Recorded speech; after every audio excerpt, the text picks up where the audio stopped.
There you go. What is going on, everybody? And welcome to the Cup of Dusk. My name is Roy, aka royzoga. Roll that R as always. Welcome in. Like I said, my name is Roy. I'm a buddy racer VTuber specializing in voice acting and housing this cafe called the Cup of Dusk, where I bring in various VTubers around the internet. We do the only browsing sketch comedy, with roleplay, but more importantly, I've got Evanit0 here tonight to join me for a content clinic. Say hello to Evanit0, everybody. What was half of what you just said? That is my intro. What do you mean? What? I didn't even understand half of that. I don't know what you mean, but why would you be confused? Were you even saying words? Yeah, of course. Are you sure? Yeah, of course. No. Sure. No, those are not words. Nope. Sure. Nope. Not words. Yeah, sure. He made it up. This man was speaking in tongues just now. I've never made up anything once in my entire life. I'm Dude, pure. literally all I heard was I mean, I could go faster if you want. You could go faster? I mean, maybe. Try it down. It might be a little dangerous. That might be like ludicrous speed. Okay, let's not do that then. Yeah, ludicrous speed. Go! Weirdest at everything. But yes, welcome in, Evan. I'm super happy to have you here. Welcome to the cafe. You are officially my first non-VTubing guest. That explains why I'm in this box. Yeah, I did kind of put you in a box that I can kind of, yeah. I think I can freely move you around if I so choose. It wouldn't Look be at this!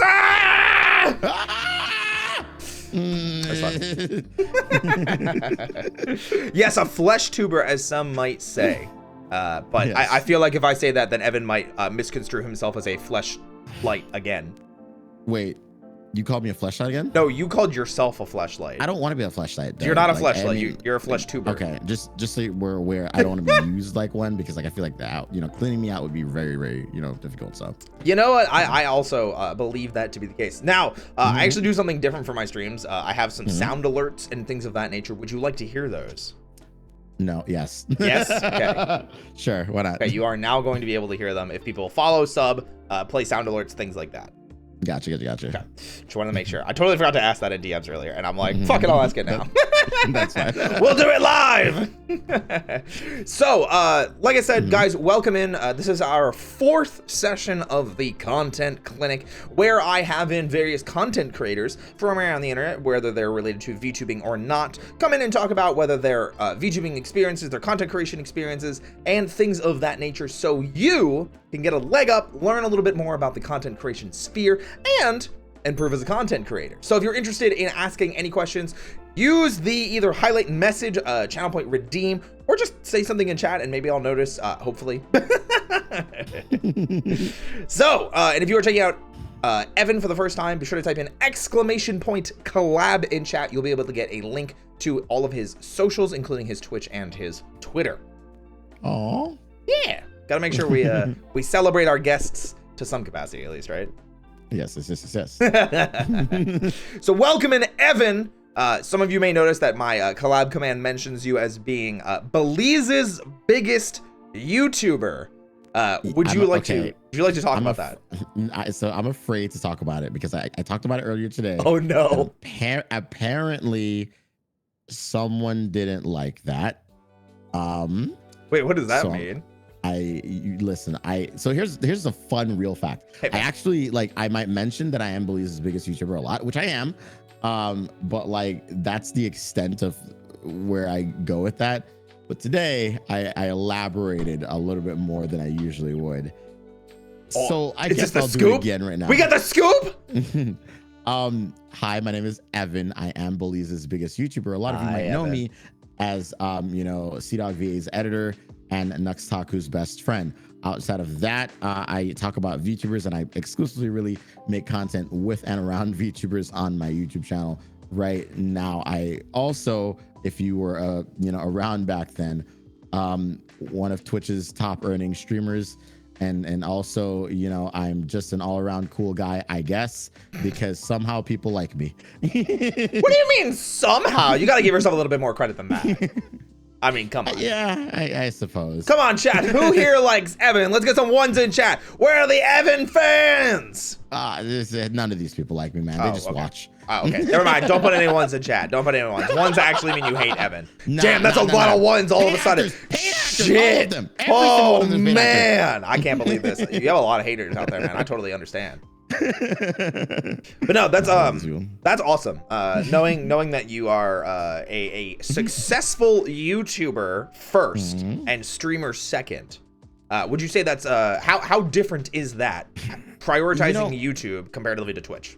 I don't know actually, because as much as I definitely found success on YouTube first, I found more success on Twitch. Oh, which is really, really weird because all of my roommates are YouTubers first and streamers second, but I'm the only one in the house who a majority of my income will come from Twitch and sponsorships versus their income, which comes from YouTube and sponsorships.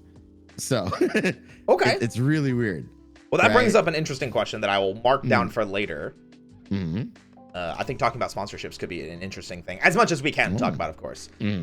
But so you started as a YouTuber, correct? And then transitioned into a streamer.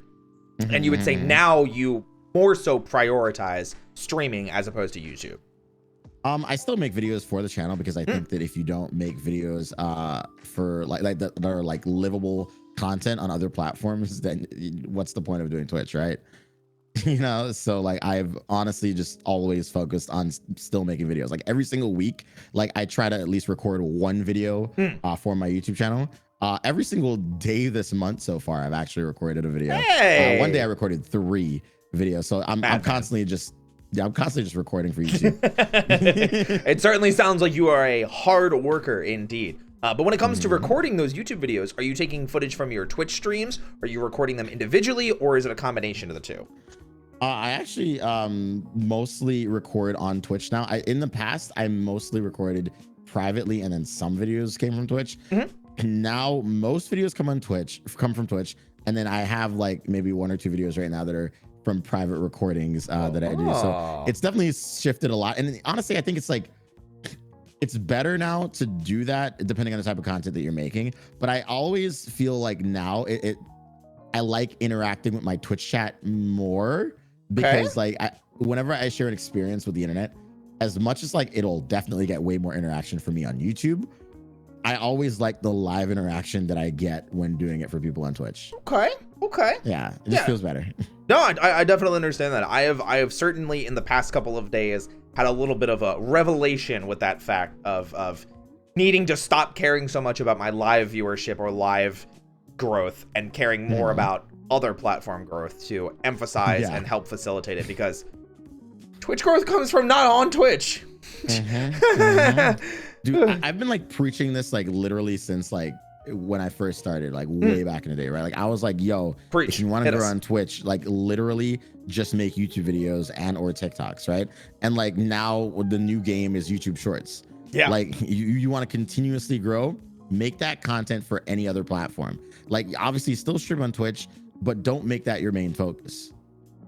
Yeah. I hate to like spin it off into like talking about me, but I actually love it because I'm clearly a narcissist. But absolutely. No, it's funny you say that, because at least in the past couple of days, I'm coming to that revelation. Like I said before, I'm just doing a lot of arriving at things. You're coming? Yes.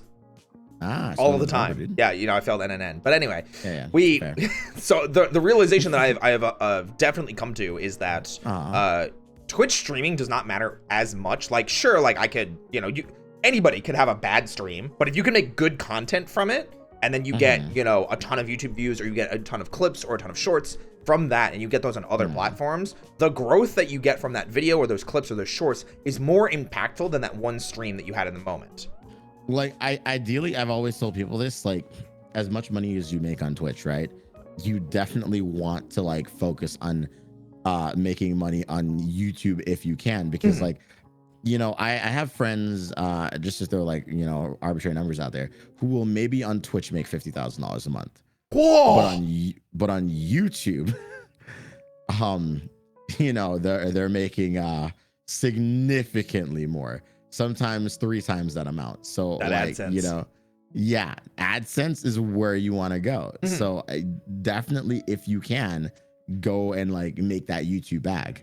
Right. Oh yeah, 100%. Yeah, it's definitely what I'm working on now. I only need the watch hours now. It's a long and painful road. Dude, the other thing is too, right? Like the benefit of YouTube is that like, after you reach a certain point, you just like guaranteed like a pretty steady income, right? Like I have friends where even in their worst month, where if they don't upload at all to YouTube, they're guaranteed to make like 10 grand. That's insane. Like I would love to do nothing and make $10,000.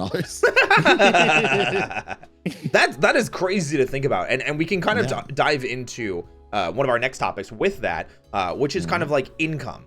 I saw a couple people talking about it and kind of joking about it and things like that, but with sponsorships and things of that nature, where does the cut of your income, or as a content creator in general, where do you think a cut of these more, and I'm using air quotes, successful content creators, where do you think a bulk of their income comes from in regards to sponsorships? Is it a lot? Is it a little? Does it depend?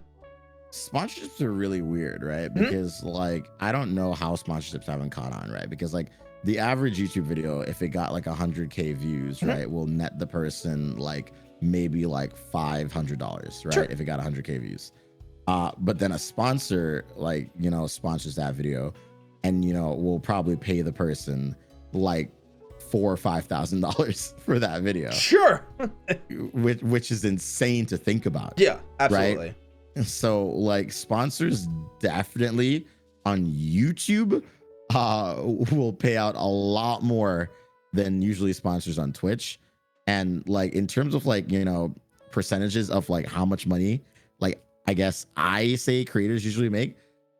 Sponsors are definitely a big bulk for a lot of people. Sure. Because AdSense is great, but like, you know, the sponsor bag is always bigger. You know, like I have friends who've like gotten some pretty freaking big deals, right? Like, sure. they, you know, there's some buddies of mine where like the video that they worked on maybe made them like $1,500, but then a sponsor pulled up and the sponsor was like, "We'll give you 20 grand, right, for this like 60-second ad spot." What? It's like, yes, yes. So damn, honestly, I'm doing something wrong. I spent the last year trying to grow my Twitch brand. I should have been trying to grow my YouTube brand. Dude, literally, YouTube is definitely the way to go. Like, F's and channel around. I would definitely say focus on YouTube because, like, you know, like in my YouTube videos, I had this one video where when I looked at the ad revenue, the video made me, I believe it was like $20, but I had a sponsor pay $1,500 for that spot, and I was like, all right. that is actually insane, like, to think about in that regard. So sponsorships, you would say are very important and a big reason as to why people should be making content on other platforms like YouTube. No, absolutely. Sponsors are definitely like, I know people will say that you're a sellout if you don't take sponsors, but at the same time, like, listen, the bag is there, right? Yeah. Especially if you can get Raid Shadow Legends, dude. Like, hey.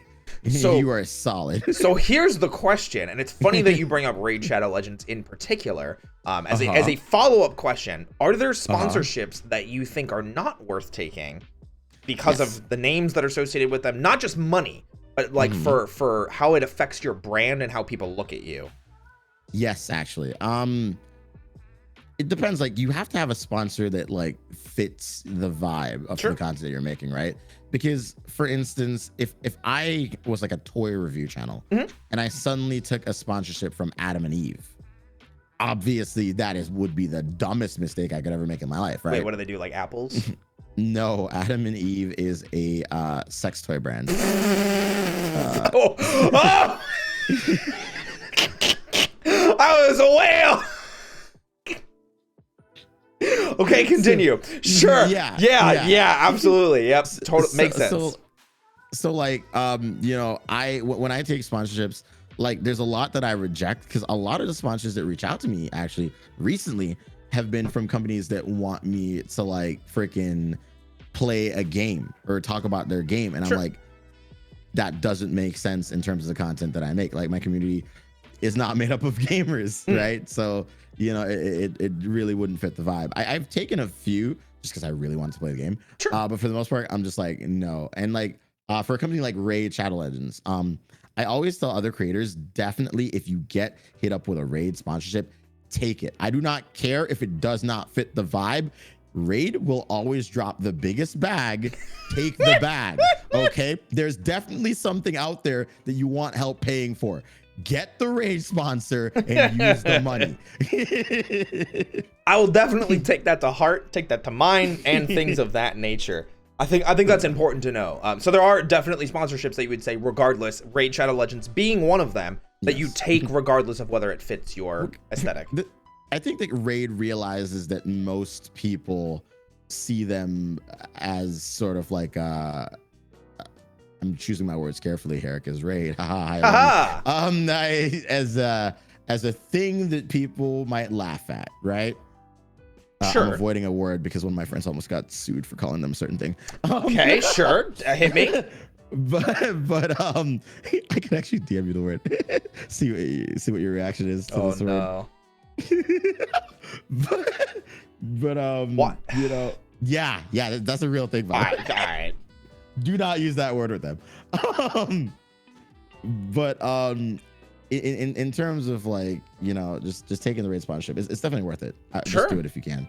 Yeah, I mean, like I've seen Raid on several streamers, on several YouTube videos, on things of that regard. So it's always curious to see how people feel about certain sponsorships. And that's kind of why I wanted to at least kind of lean into that from the sponsorship conversation and see how you felt, whether there were certain content creators or whether there were certain aesthetics that it didn't matter. Just take the sponsorship.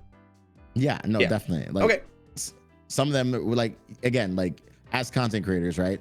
We pretty much will, like, most people that will watch our content will do so for free. Sure. That's just the unfortunate nature of the job. Most people that watch us will never spend a penny on us.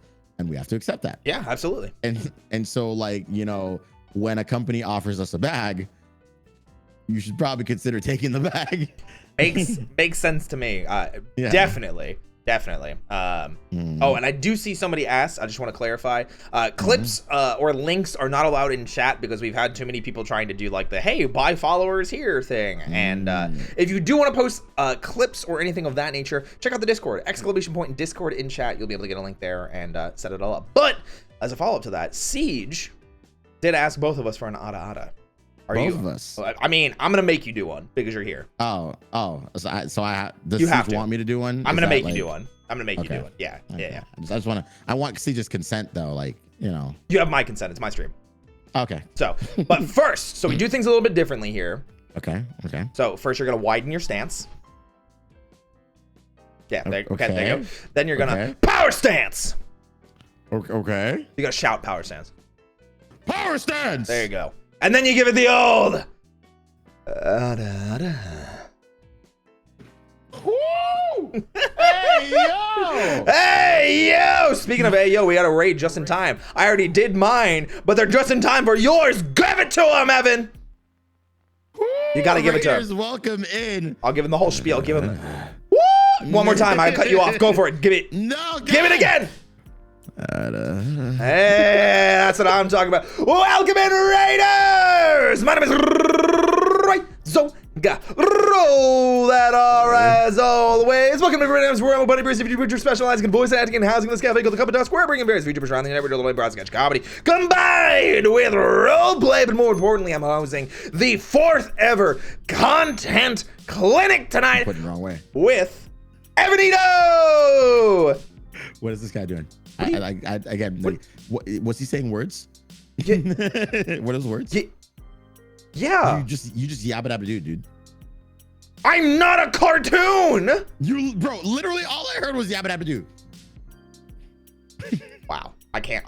This is bun phobic. I can't believe this. Yes, you are, Roy. All right, listen. I am 2D. It's true. It's actually pretty true. But yes, welcome in, Raiders. I hope you're all having a fantastic time. Like I said, we're doing a content clinic tonight. So if you're interested in learning anything about the content creation sphere, whether it regards to VTubing, YouTubing, Twitch streaming, or anything encompassing in that area, throw it in chat. I will do my best to try and copy and paste it. We have a list that we're going through, and we will be doing our best to answer as many as we can tonight. So pull up a chair, kick up your feet. It's morphin' time. I could have totally used a VTuber model today, but like, you know, go ahead and ask. I kind of assumed you didn't want to because you didn't offer it. That's true. I would have been like, oh, okay. Yeah, no, listen, that's the glory of the content clinics is I don't have to stress too much about that kind of thing. That's why I wanted to bring you in, because I feel like this is an area that you're especially knowledgeable in, because you've been creating content for how long now? Jesus Christ. I mean, I guess technically my YouTube channel was created in 2015. Whoa, okay. So 7 years, you'd say? It's been a while. But I've been on Twitch 10 years.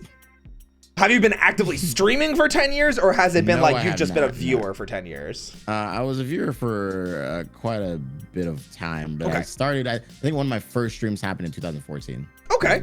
Something like that. Dang. That's insane. Oh my goodness. Oh my goodness gracious. Well, we get a little bit of that backstory about the Evan. What drew you into content creation?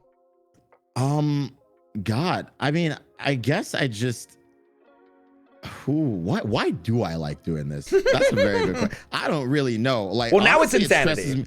It stresses me out every single day. I worry too much. Like, I freak myself out. Like, this is the worst job ever. But also the best. Yes. Very much so. Yeah, in terms of what drew me in, I think I just, like, when I was growing up and people asked me, you know, because, you know, they ask kids, like, what you want to be when you grow up or whatever. Sure.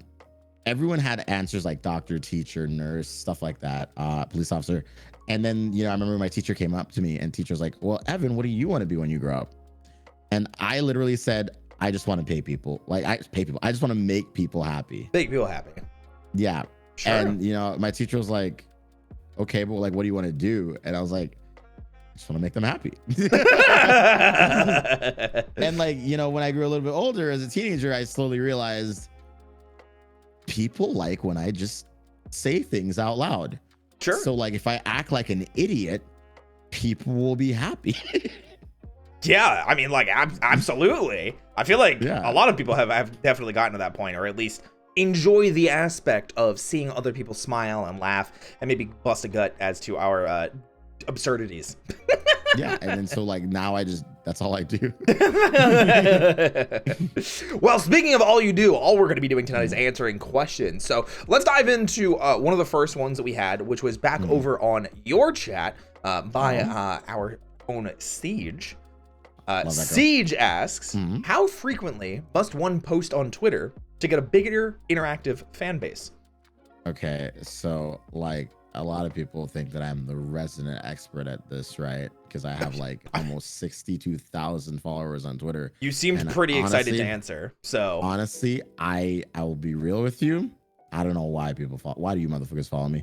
But I mean, you put me on the spot here, like sure. No, realistically, I think like when I first started posting to Twitter, I was posting like maybe 20 times a day, and it was bad. But that did help growth a lot. Sure. Because I remember I went from 200 followers up to about 2,000. Oh, right. Just from posting a lot on Twitter. That was it. And, you know, I don't really like talk about my Twitter a lot in YouTube videos or anything like that. Like I never really did.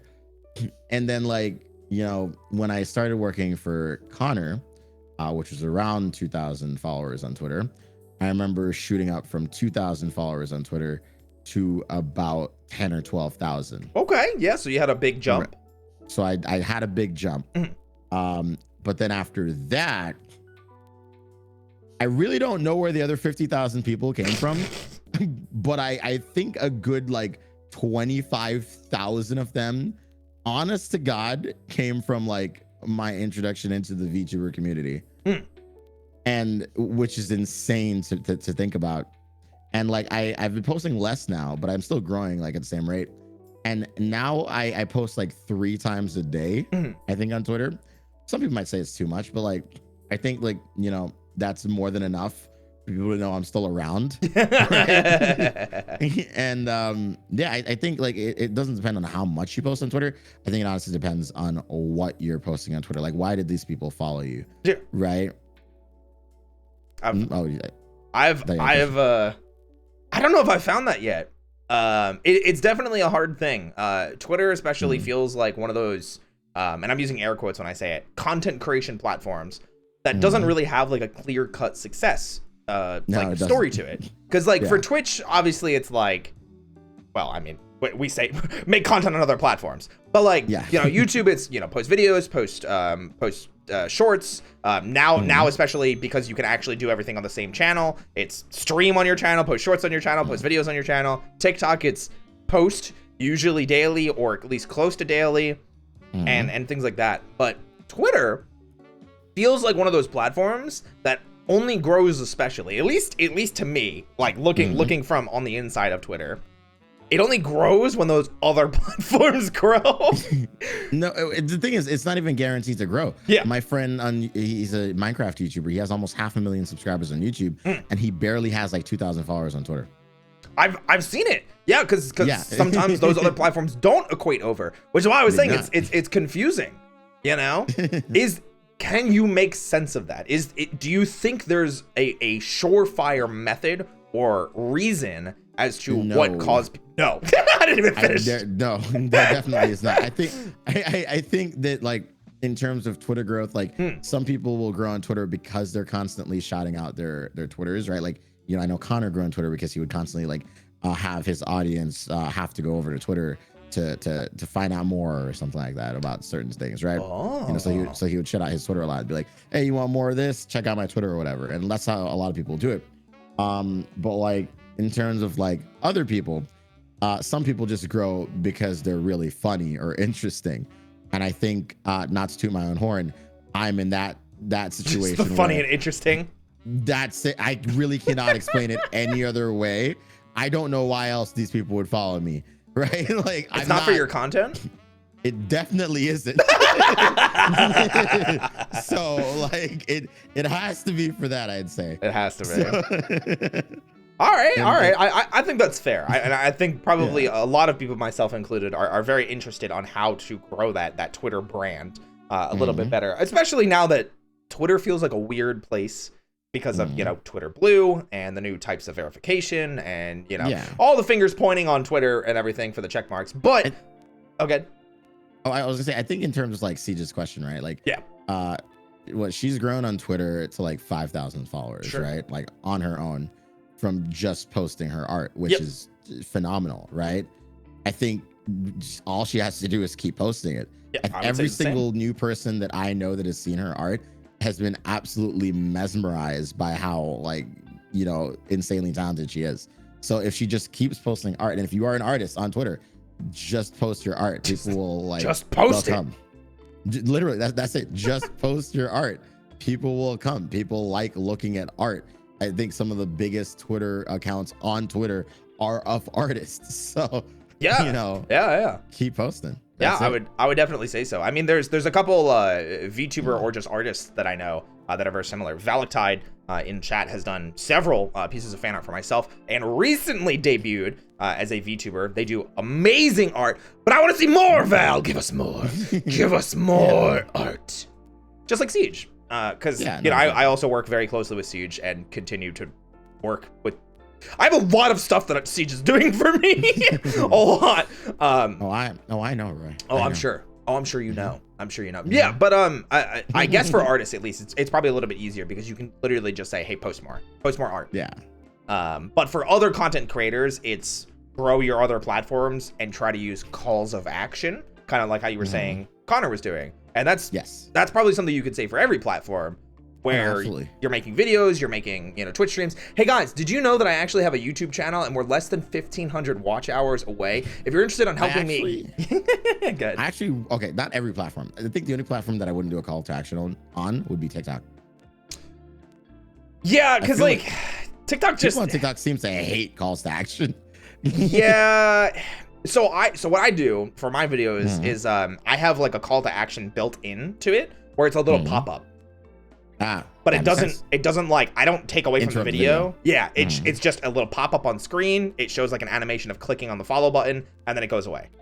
Okay. Just to try and keep it like less intrusive. But yeah, 100%. I think calls to action are definitely a big thing that can assist. Not necessarily always help, but you know, it goes from there. Good question, though. Okay. Good question. Good question. Somewhat of a less relevant question. But I saw it posted a couple times, and I just want to make sure that we answer it. How many languages do you speak? I actually speak 2 languages. English and what else?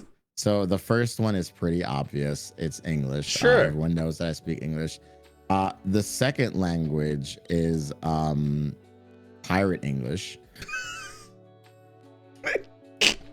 2 languages. Can you give us an example of Pirate English, please?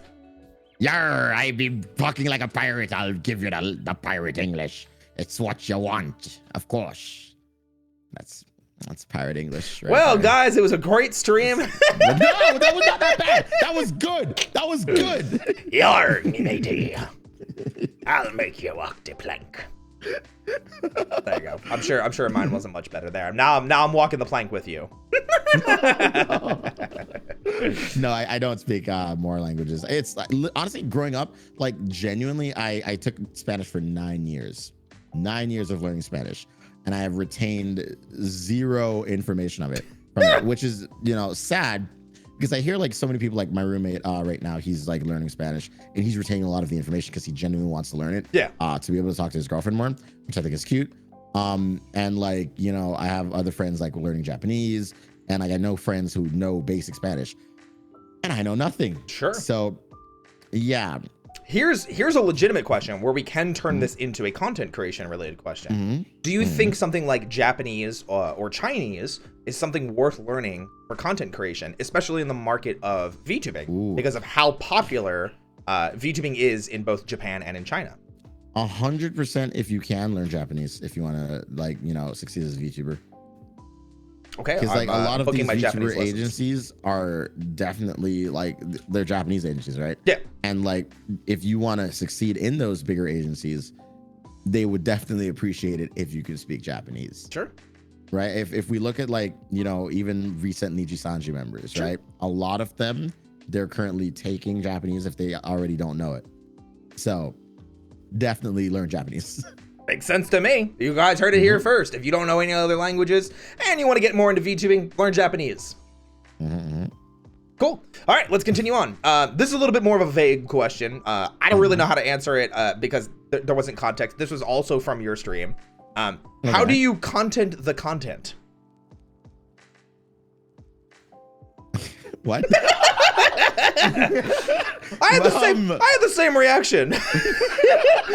I'm gonna assume that they meant how do you create content? How do I content the content? No, I'll answer that question. Yes. Yes, absolutely. Great answer. Moving on. So, Evan, do you have any recommendations on free or low-cost video editing software? I did see somebody ask this before. I think someone answered it with what I would say, but go ahead. DaVinci Resolve. That's what I would say. Yep. So if you if you're not using it already, use DaVinci Resolve. It's free. It's powerful. There is a paid for version. It just gives you a couple more tools and assets and things like that. Yeah. 100% worth using. It's how I started with my video editing. I'm sure. Do you use DaVinci Resolve? No, I use Adobe Premiere Pro. And the only reason is because I've invested literally thousands upon thousands of dollars on plugins. Makes sense. So I'm not switching. Definitely makes sense to me. So yeah, you heard it here first. Do you use photo editing software like Photoshop or anything like that? I have the entire Adobe suite. Okay. I was gonna say it makes sense if you would have that because you're working with Premiere. I personally use Affinity Photo or Affinity Design. So if anybody's familiar with those and are looking for something that's more of a one-time purchase, those are both very powerful programs. But keep in mind, there are some compatibility issues that I've only run into recently, but with only like the hyper fancy stuff, like not Premiere. What's the other one? Like Lightroom and like the other like fancier Photoshop. Yeah, basically, yeah. No, so. that makes sense. Like. I think like you can get away with a lot of stuff if you're doing photo editing in GIMP. Yeah. Like my roommate, like he's been doing YouTube for years. He has like almost 250,000 subscribers on YouTube. Wow. He uses GIMP to make every thumbnail. This man could definitely afford the Adobe suite, but he uses GIMP. Well, here's an interesting transition because you mentioned GIMP and you mentioned thumbnails. How important are thumbnails and promotional imagery for your content? Thumbnails are absolutely important. I think a lot of people won't click on something unless it's appealing to them, and usually the most appealing thing to people is an image because they won't read what you say. This is very, very true. You could say as much descriptive words as you want to tell people what is happening on your stream. Example, you have a title here that says content claiming. I assure you, someone's gonna come in and be like, "What's happening?" Has already happened, and they came from your stream too, asking what we were doing. There you go. See, no, I agree. Literally, like a thumbnail will always help you, like because people will see the thumbnail, they'll see, oh, okay, this is what's happening, this is what I'm getting from this, and then they'll click on it. Hell yeah. No, I 100% agree. I've actually enlisted the help of a thumbnail artist recently because oh shit, I haven't announced this yet. I guess I can announce it now. Starting next week, 2 days a week, I'm going to be streaming on YouTube. So 2 days a week. Okay. 2 days a week. So I'm going to need thumbnails. I immediately thought of that as soon as I made that decision that I'm going to try and put a little bit more emphasis on YouTube. I was like, okay, well, I'm gonna have to have better thumbnails. So I enlisted the help of someone that's already been helping me with thumbnails, who is Kiza-kun. So they do little bits of art for me, of like half body shots of either dressed as the character of the game that I'm playing or something like playful in that realm. Yeah, like if I can find an artist that is like free and willing to do it, I've always wanted to like hire an artist to draw like little caricatures of me. Yep. Like maybe like 25 to 30 different like weird poses that I can just use across different thumbnails, right? Oh, that's smart. I'm gonna write that down. So that's what Connor did in the beginning. And he still does that technically on his second channel now.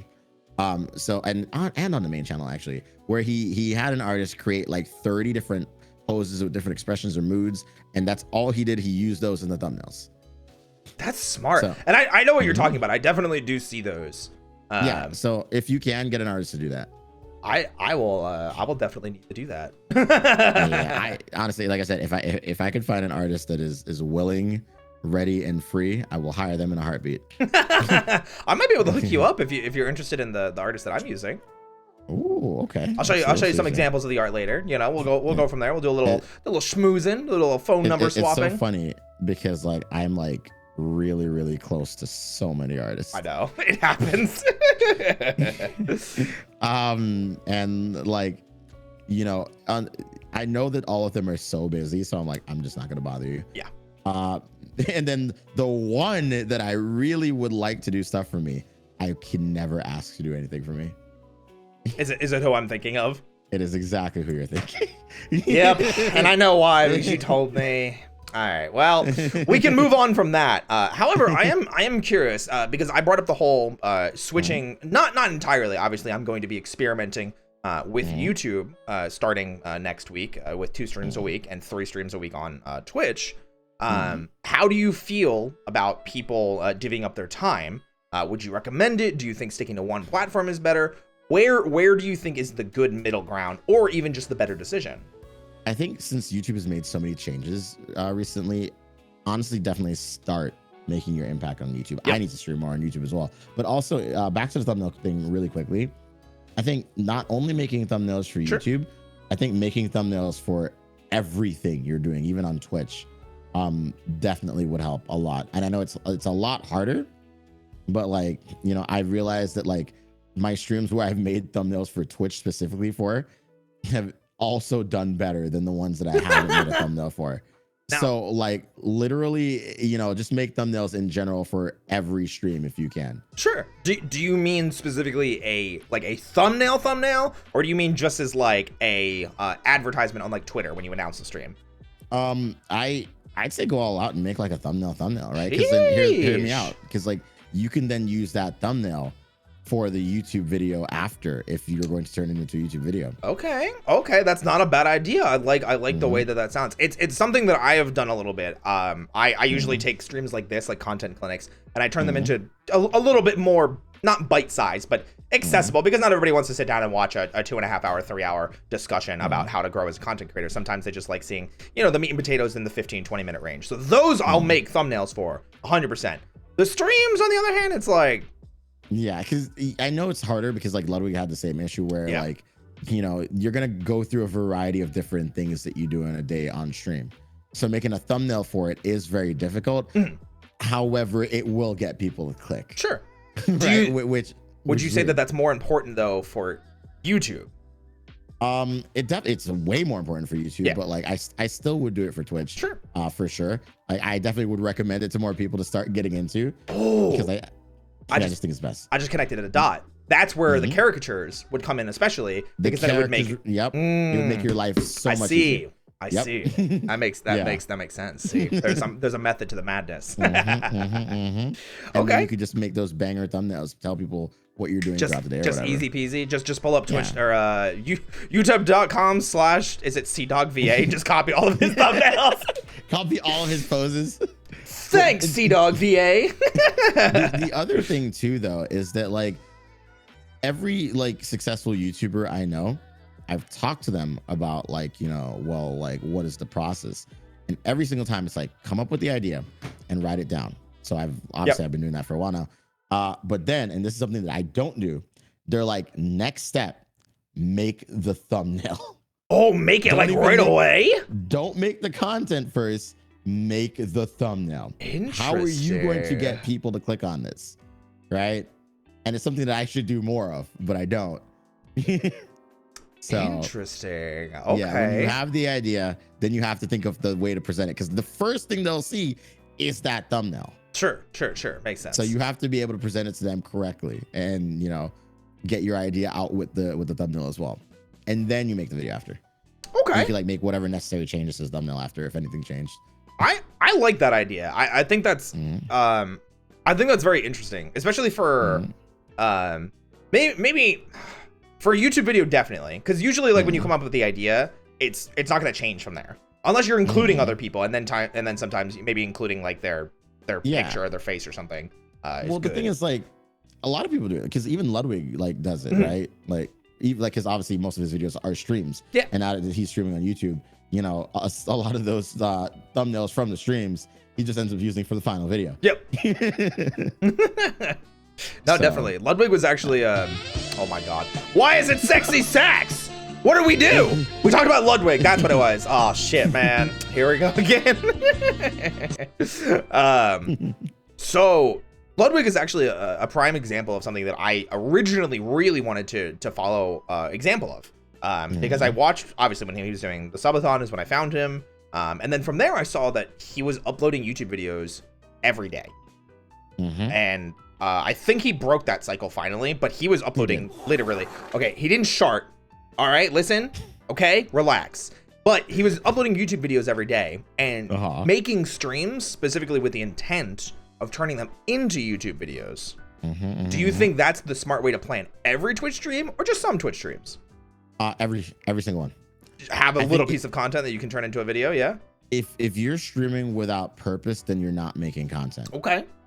Like, if you're going live and you don't like have a single purpose, it's honestly better to not go live. Oh, wow. But it's true, because people are there because, like, when people click on your stream, it's because they want to be entertained. Sure. And if you're going live, your intent and purpose is to entertain. And if you're going to entertain people, chances are you have this really good idea that you should probably also make into a video. Yes. Because, you know, the majority of people that will see it will probably come from YouTube, and, you know, they'll want to see what happened, you know? Like, everyone doesn't have the time to click on a stream because, like, you know, they have other stuff going on throughout the day, right? Yeah. But, like, you know, if they see a video that's living there, they can be like, oh, well, it's like 10 p.m. at night now. That person streamed this like 2 days ago, but I can finally watch it. Yeah. Yeah, no, I think that's a very fair point. And it's what I saw from Ludwig doing that I wanted to do. And I was too ambitious with it when I first got into VTubing. And I dove into the things that are like, no one cares if you're like, if you do it while you're small. So I was doing like, I gift subs to chat, or like things like that. And it's like, no one cares. Like, if you're streaming to like 3 viewers, you need to find content that brings in more than 3 viewers first. Not, hey, I laughed and I'm gifting subs to my chat. My chat's not very big. Like, it doesn't matter. No, it doesn't matter. Yep. I feel like I could do that now. However, there's still more fun ideas out there. No, there are definitely a lot of ideas like in the beginning that like I knew that I couldn't do myself, so I would just like, you know, give them away. So like Connor, specifically Connor. Yeah, I'm sure a lot of people are aware. A lot of those sharding ideas, I see. Totally makes sense. Totally makes sense. All right, well, we got another question from chat. Let's dive into that. With the modern, oh my God, the moderation chaos on YouTube. Yabba-da-doo. Yeah, the yabba-dabba-doo again. With the moderation chaos on YouTube and their age restricting demonetization of videos, would you recommend more family-friendly content on YouTube and more adult stuff on Twitch? I would recommend more family-friendly content everywhere. I would honestly agree. Because at the end of the day, like, the sponsors. At the end of the day, have you checked your butthole, Evan? Have you checked? Not today. Woo, it's getting spicy in here. We talked about making content. We're making it, people. No, when it comes to forgot what I was talking about. Oh yeah, when it comes to family-friendly content, sure. Like, most of your sponsors will only really sponsor you if you are family friendly. Yeah. Like, don't get me wrong, there's like adult-centric sponsors that will give you money, but they will never give you as much money as family-friendly ones. Yes, 100%. So honestly, it's definitely 100% better to be as family-friendly as you can possibly and humanly be. It's ironic because I kind of started moving away from my looter sides. If you remember how like the cafe and the clips first started with that, they're not like that as much as they used to. The thing is, right, like as fun as it is to be lewd and horny and all that stuff, right? Because we are adults, we are just horny. Is, you know, it's not what's gonna secure us the bag at the end of the day. Like, you know, companies see horny and they go, no. Just no. Just absolutely not. No, I think that's I think that's a very valid point, and I think anybody is capable of chasing their own content, but I do 100% agree with you. Both platforms, if you are looking specifically for the bag or looking specifically for a paycheck or money, family friendly is always the safer way to go. Not that you can't create that other content, and not that you shouldn't. You definitely can. And you know, honestly, a lot of my friends have succeeded immensely in creating not safe for work content. Yeah. Like one of my friends recently bought a Tesla. She's looking to buying a house now. Wow. You know, like she's just, you know, in the top 0.01% of fans or something like that. That's like, crazy. Hey, do what you need to. Oh right? Yeah, 100%. Speaking of securing the bag, thanks for giving a sub. I appreciate you. Oh God, we're getting close on that sub goal too. Sheesh. Anyway, I 100% agree. I think that's a fun topic to talk about too. In the difference between those types of content, and I actually would like to swing back around into that in a little bit. So, but for now, this is kind of an opinion question, and it's probably going to lead more into kind of the process of it. I'm assuming. I saw this question earlier. What's the best thing about content creation? Ooh. Yeah, right?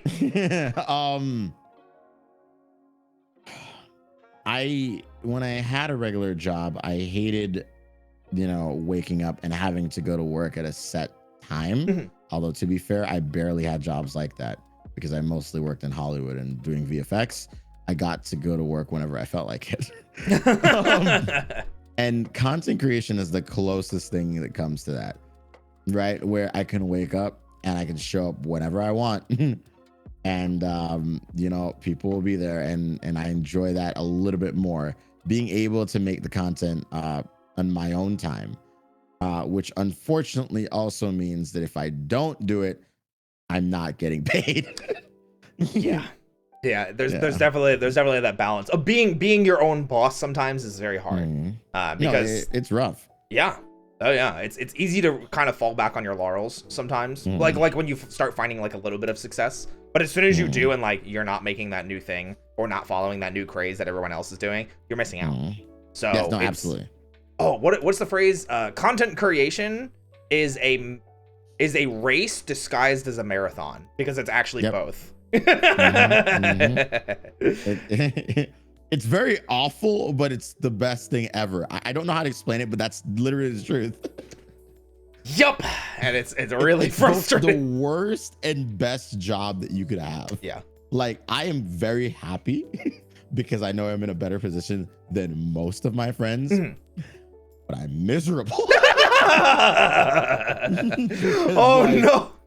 Evan, do you need a hug? Dude, just need a hug. Dude, it's just, you wake up every morning and you're like, all right, I gotta think of something new.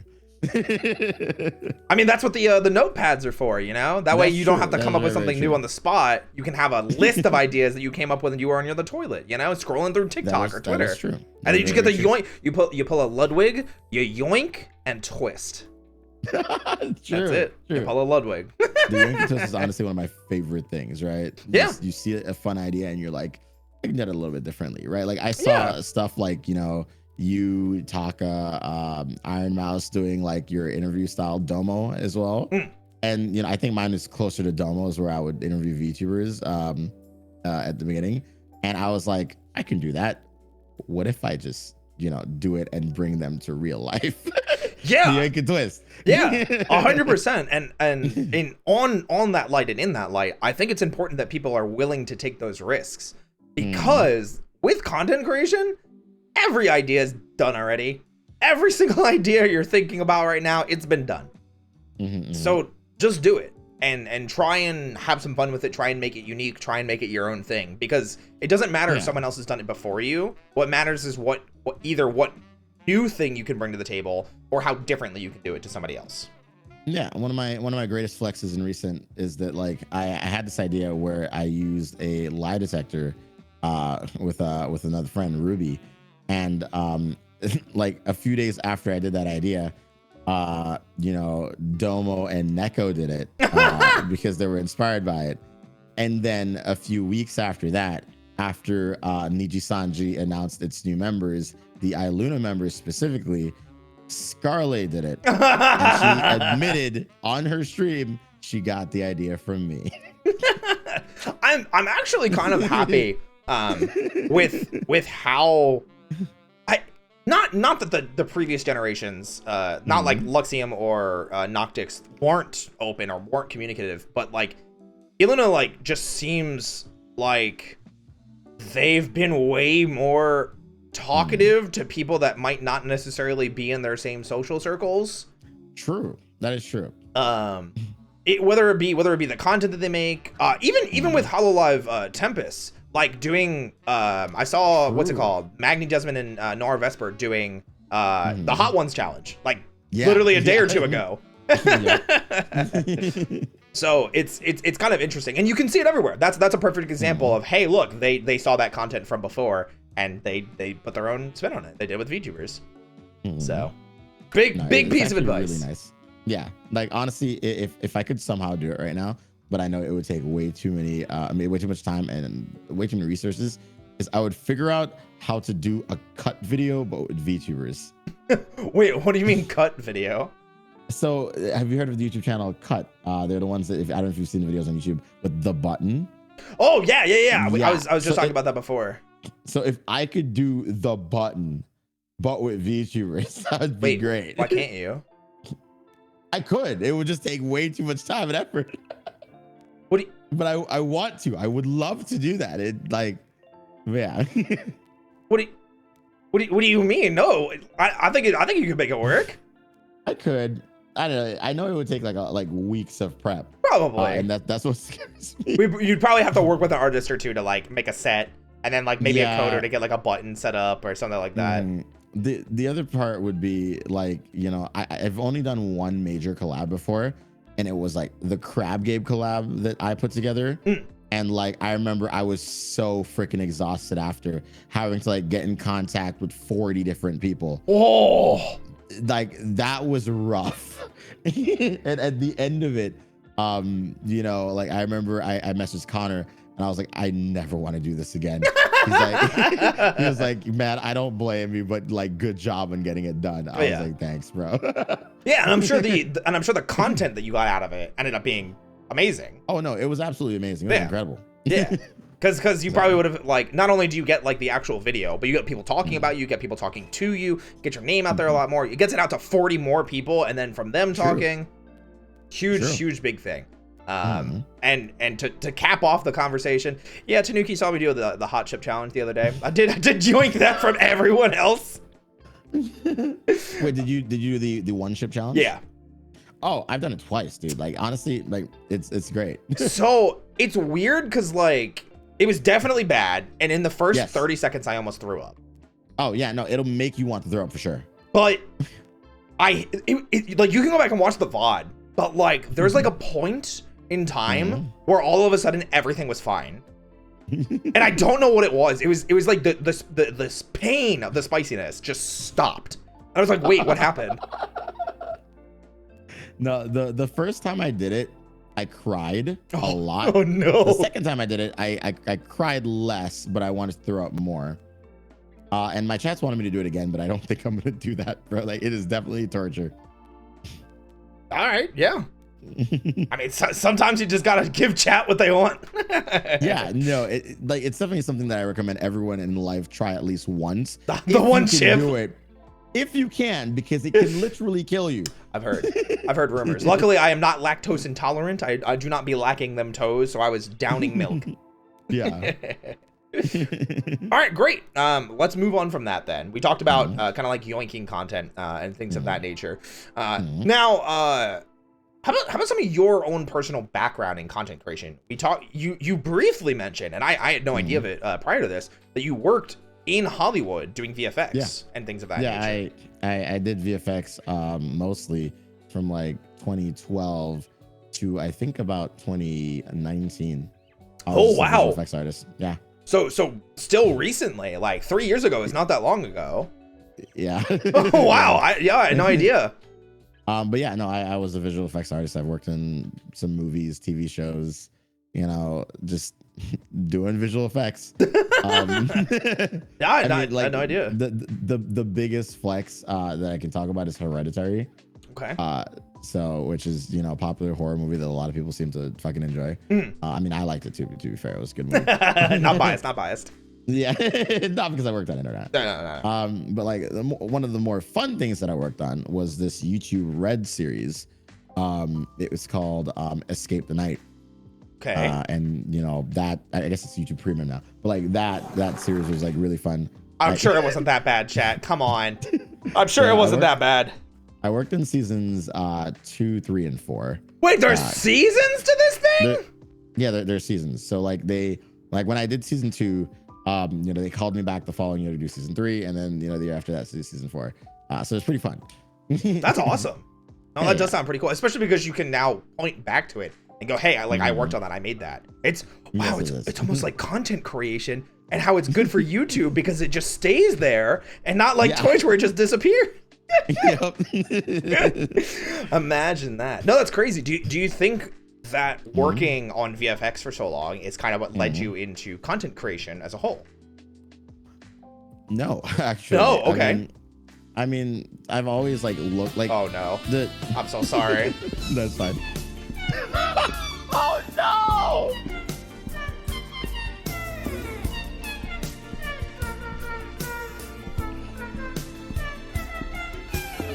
Okay, now that that's over.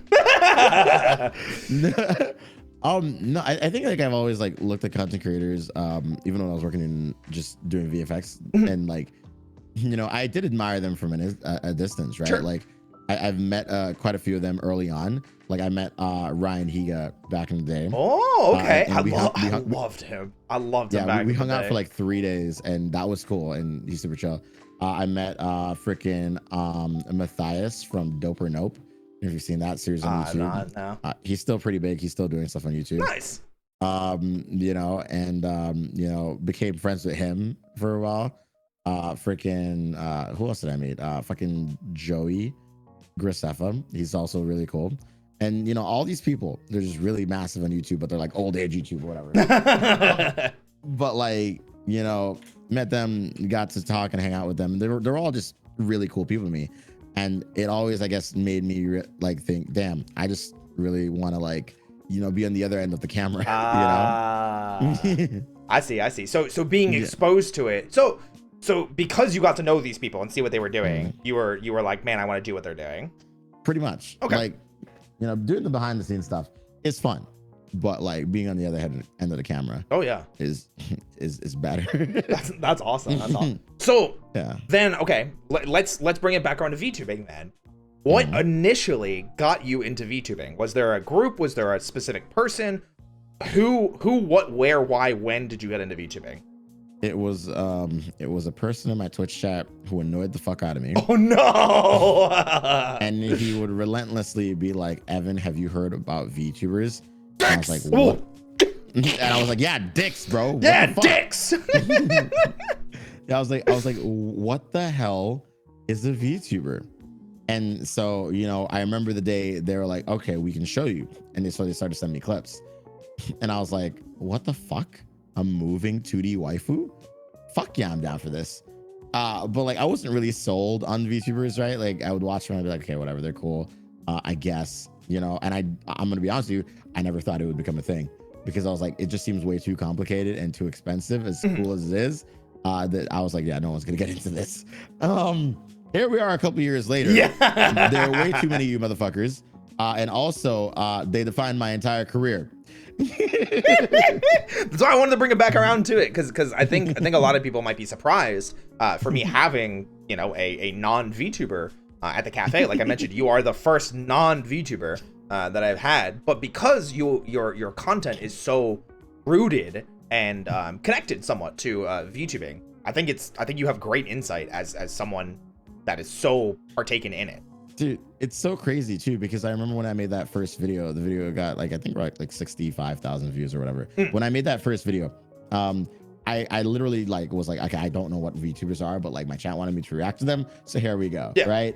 And then like I realized that so many people in the chat seemed to like that. And like after I did that stream, obviously the video got so many views. And then I did another stream where chat was like, we want you to react to more VTubers. And a lot more people showed up for that. And I was like, okay, yep. Sure, I guess. And I just kept going. And slowly but surely I learned more about VTubers and I started finding ones that I started to like and enjoy. So yeah. And it's crazy because I had known VTubers prior. I just didn't know like what they were called, I guess, and the shit that they did. Because like at that point, I was already friends with Iron Mouse, right? Like, because you know I had met her through Nux, and you know we were friends, and it was chill. But like, I didn't really care for VTubers. Yeah. And also, she wasn't the Iron Mouse of today. Yeah. Right. Like I'm gonna be honest, I didn't even know if like she. I mean, topical. It was more for time for Iron Mouse for sure. Yeah, no. Like I think back then when she streamed. Like, I don't know how many viewers she had, but it definitely was not like the 8 to 10K that she's pulling these days. Yeah. It was probably like 100 or something. That's insane. I mean, like, I'm the same with when I was watching Shoto. Because, like, when I first got into VTubers is when I found you doing your reaction content. And I got into VTubers partially through that. And Shoto was one of the people that I found. I don't remember why. I think it was just his character I thought looked cool. But like, I remember watching him and he was like a PNG with 150 to 200 viewers. And I remember sitting in Discord calls with him, like as he was casually playing through Final Fantasy 14, because he had like open calls in his Discord. And of course, me being the awkward, cringe idiot that I was, I never really tried to make a friendship. I just sat there awkwardly. Oh, that's cute. No, it's not. No, it's not. I'm kidding. I was terrible. When I first got into VTubing, I was so cringe, and not the good cringe. I was the bad cringe. Oh my goodness gracious. Whew. But anyway, that's crazy. It's crazy to think that just reacting to a video of VTuber clips would then kind of change the trajectory of your career. Yeah, it literally changed it. Whether that be for better or for worse, not sure yet, but like, you know, we are here now. It's true. We are in fact here at this time and place. But speaking of time and places, we hear this a lot, and I see it's a question from Val. And I kind of talked about it a little bit because I did announce, you know, streaming twice on YouTube a week now. Val asks, so I'm starting off on Twitch currently. I'm posting TikTok clips from the videos. Would it be a good move that when I become big enough, I slowly shift my content over to YouTube since I'm still starting out? Absolutely. I think right now, like, it's unfortunate to think about, but like, you know, Twitch is a dying platform. Yeah. You hate to see it, but like the faster you can get footing on a different platform, the better. And I think a lot of people should definitely look to jump the ship sooner rather than later. And I know like some people like Ludwig were mentioning, yeah, obviously, you know, if you're making good money on Twitch right now, you're definitely not going to have that success on YouTube, which is unfortunately true, unless of course you're a lot bigger. But like, still try to slowly integrate yourself into the YouTube atmosphere. Yeah, I'd say. Yeah, I think that's a very fair thing. At least in my regard, I'm in that weird growing pains area where like I finally hit partner, and now I'm starting to get to know more people that are like mid-sized content creators. But I've constantly seen exactly what you're talking about. I've constantly seen like the big difference between people that just hit partner, like I am, and like the next step is usually the content that they make on other platforms, or that they're so big that other people make it for them, like Clippers or things like that. Yeah, definitely. I will also say, just from personal experience, when it comes to doing clips, try and do some original content too. Clips are good and they worked for me. But I think I was an asterisk, and I was an outlier and not the example. Because generally and typically, if you're not already well known, clips don't do anything. Because like people are not gonna see it because they're not gonna know who you are, so they're not gonna click on a clip from your channel. But if you take the time to transform the clip or transform the stream into a video, or into something else that makes it a completely different viewing experience from what was on your stream, that's where you can start to get people in. No, absolutely. I think like people will only click on clips if they know who you are for sure. Like if you're making like original short format content, then that's so much better. Yeah. That's why I'm kind of moving into that direction now, because let me tell you, TikTok does not like normal clips anymore. Yeah, we call that the Lopi effect. Oh, is that what it is? I mean, yeah, it actually is. I spent a lot of time talking with Lopi and being like, whoa, literally just that. Yeah, I mean, you could also have the thing, right? So like, I wouldn't say like clips are bad, because like if you do the Ludwig approach, where if your stream idea was made with the intention of turning it into a video, then obviously clips from that can work well, because your intention was at the beginning to turn it into a video anyway. Yeah, no, So I completely agree. I think in that regard, just don't be like me. Know your size when you start doing content like that. Yeah. Don't go out here being like, oh yeah, like I laugh, I gift 20 gift subs to chat. Like that's not how it works. No. Save those ideas for definitely in the future, and like, you know, just start off with simple stuff. Yeah. And I will say, just because I see this in chat, when it comes to the questions that we're trying to answer, we're trying to stick with like content related questions. So if you've got other questions, maybe ask us on Twitter. !collab in chat. You'll be able to get a link to Evan's Twitch and Twitter, and !Twitter in chat, and you'll get a link to mine. So yeah, definitely check that out. Meanwhile, we're gonna check out the next question from I believe it was Plink, who hopefully is coming out of their ad now, because I think that was a couple minutes ago. They ask, how do you figure out the right balance of quantity to quality content and the effort needed to produce? For instance, is it better to put out 6 clips or one highly edited one? So you're not gonna like my answer. Oh, okay. Unfortunately, in the modern age of the internet, in the past, quality was definitely better than quantity. Yes, I agree with the chart. Yeah. But in the modern age of the internet, quantity unfortunately seems to be better. It really does suck, honestly. Like genuinely, it does suck to say that, but I agree with you. Yeah. Because at least even just looking at like, if I look at my TikTok right now, I only have a couple videos or a couple TikToks that hit above 100,000 views. But because I have like, I don't know, I probably have in the upper like 300 or 400s worth of clips now. Because I have that many clips that have like 2, 3, 4, 5, sometimes 10 to 15, sometimes 100,000 views.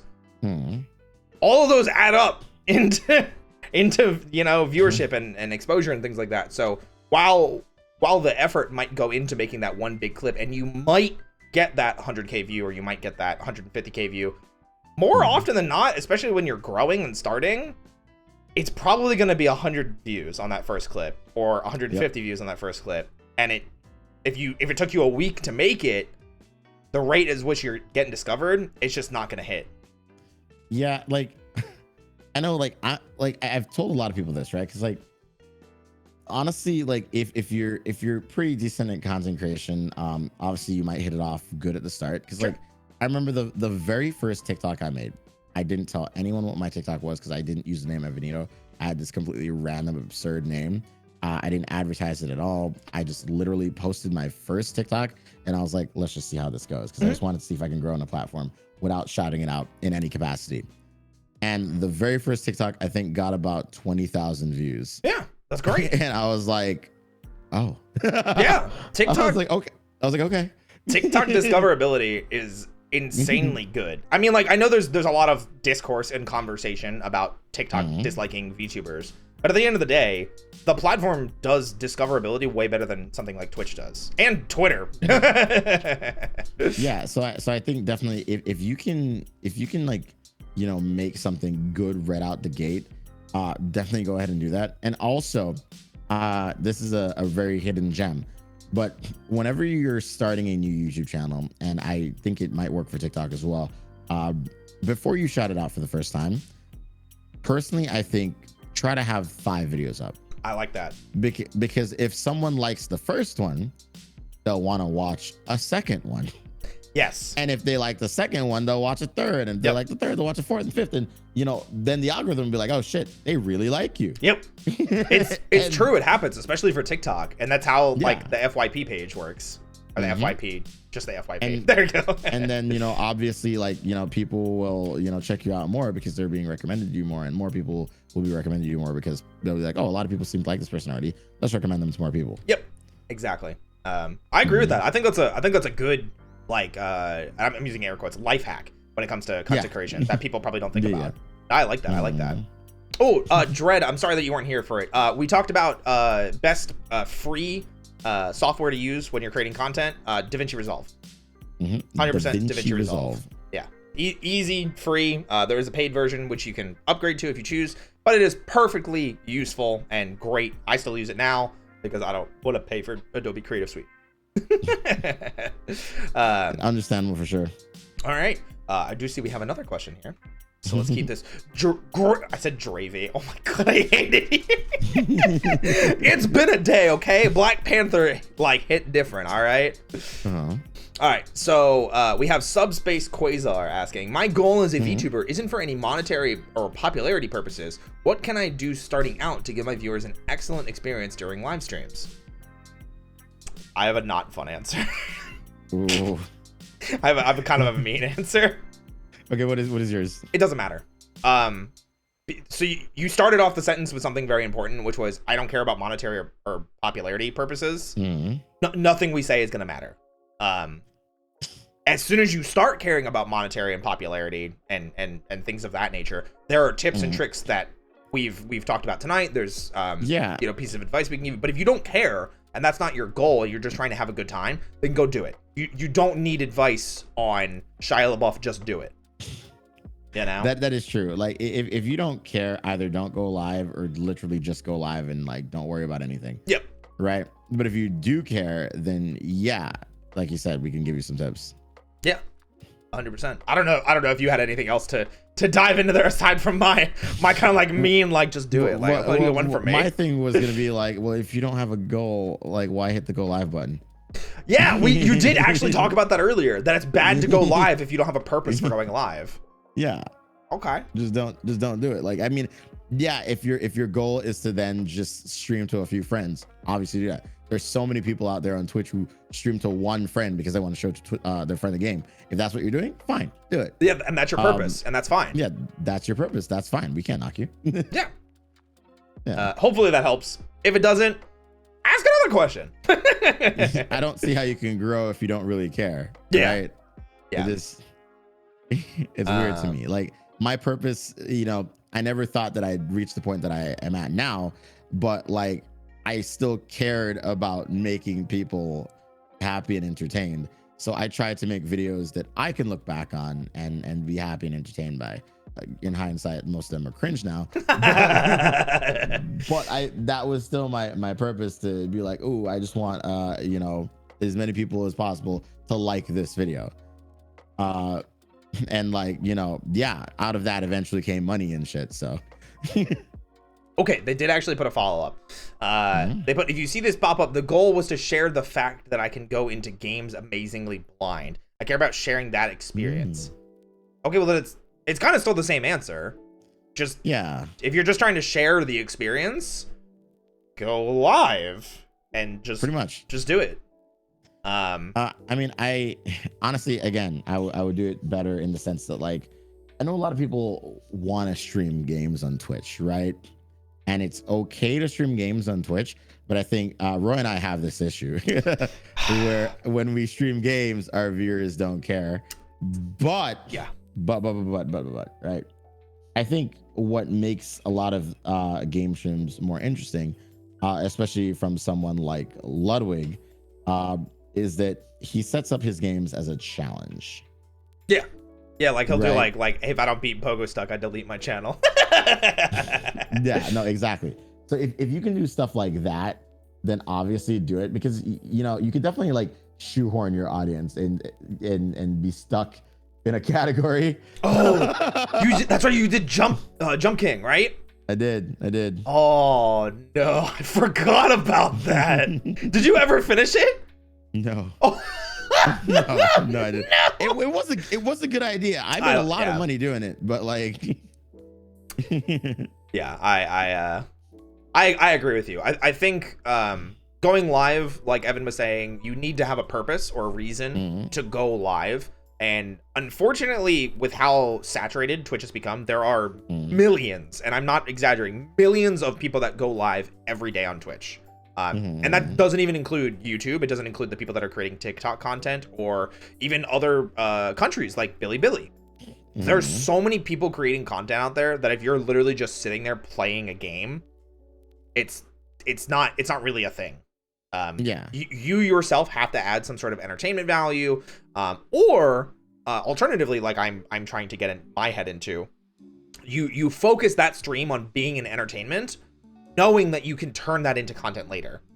So like, at least for me, my plan for gaming content moving forward is to either have it be turned into videos like the ones that I collab in, that way we can highlight different personalities combining with each other, or if it's my first time playing a game, it's going to be something that's popular at the moment. That way I can upload VOD and people can be like, oh, I know this game, I saw other streamers playing it, I wonder how this person did it this time. And focus in that time at being entertaining and engaging and things of that nature. But just going live just to play the game is hard. It doesn't really work the same it used to. It doesn't. Like you definitely, like, you rather have to reach a point where, like, you know, you're so big that like your audience just, it doesn't matter what you do. Like, because like for instance, someone like Tectone, if Tectone fucking goes live and plays Genshin, he'll have like maybe like 15,000 viewers, or maybe even more, right? Yeah. But then like if Tectone is like, I'm just playing Among Us today, he'll have like maybe 2,000 viewers, right? That's a significant drop in viewership. But 2,000 is still more than enough, and he's perfectly okay with that because he's like, whatever, I don't give a shit, you know. He also knows that he could probably make some content out of that Among Us stream for later, and it doesn't, even though he's taking a hit now in the live viewing, later on he'll be able to make up for it.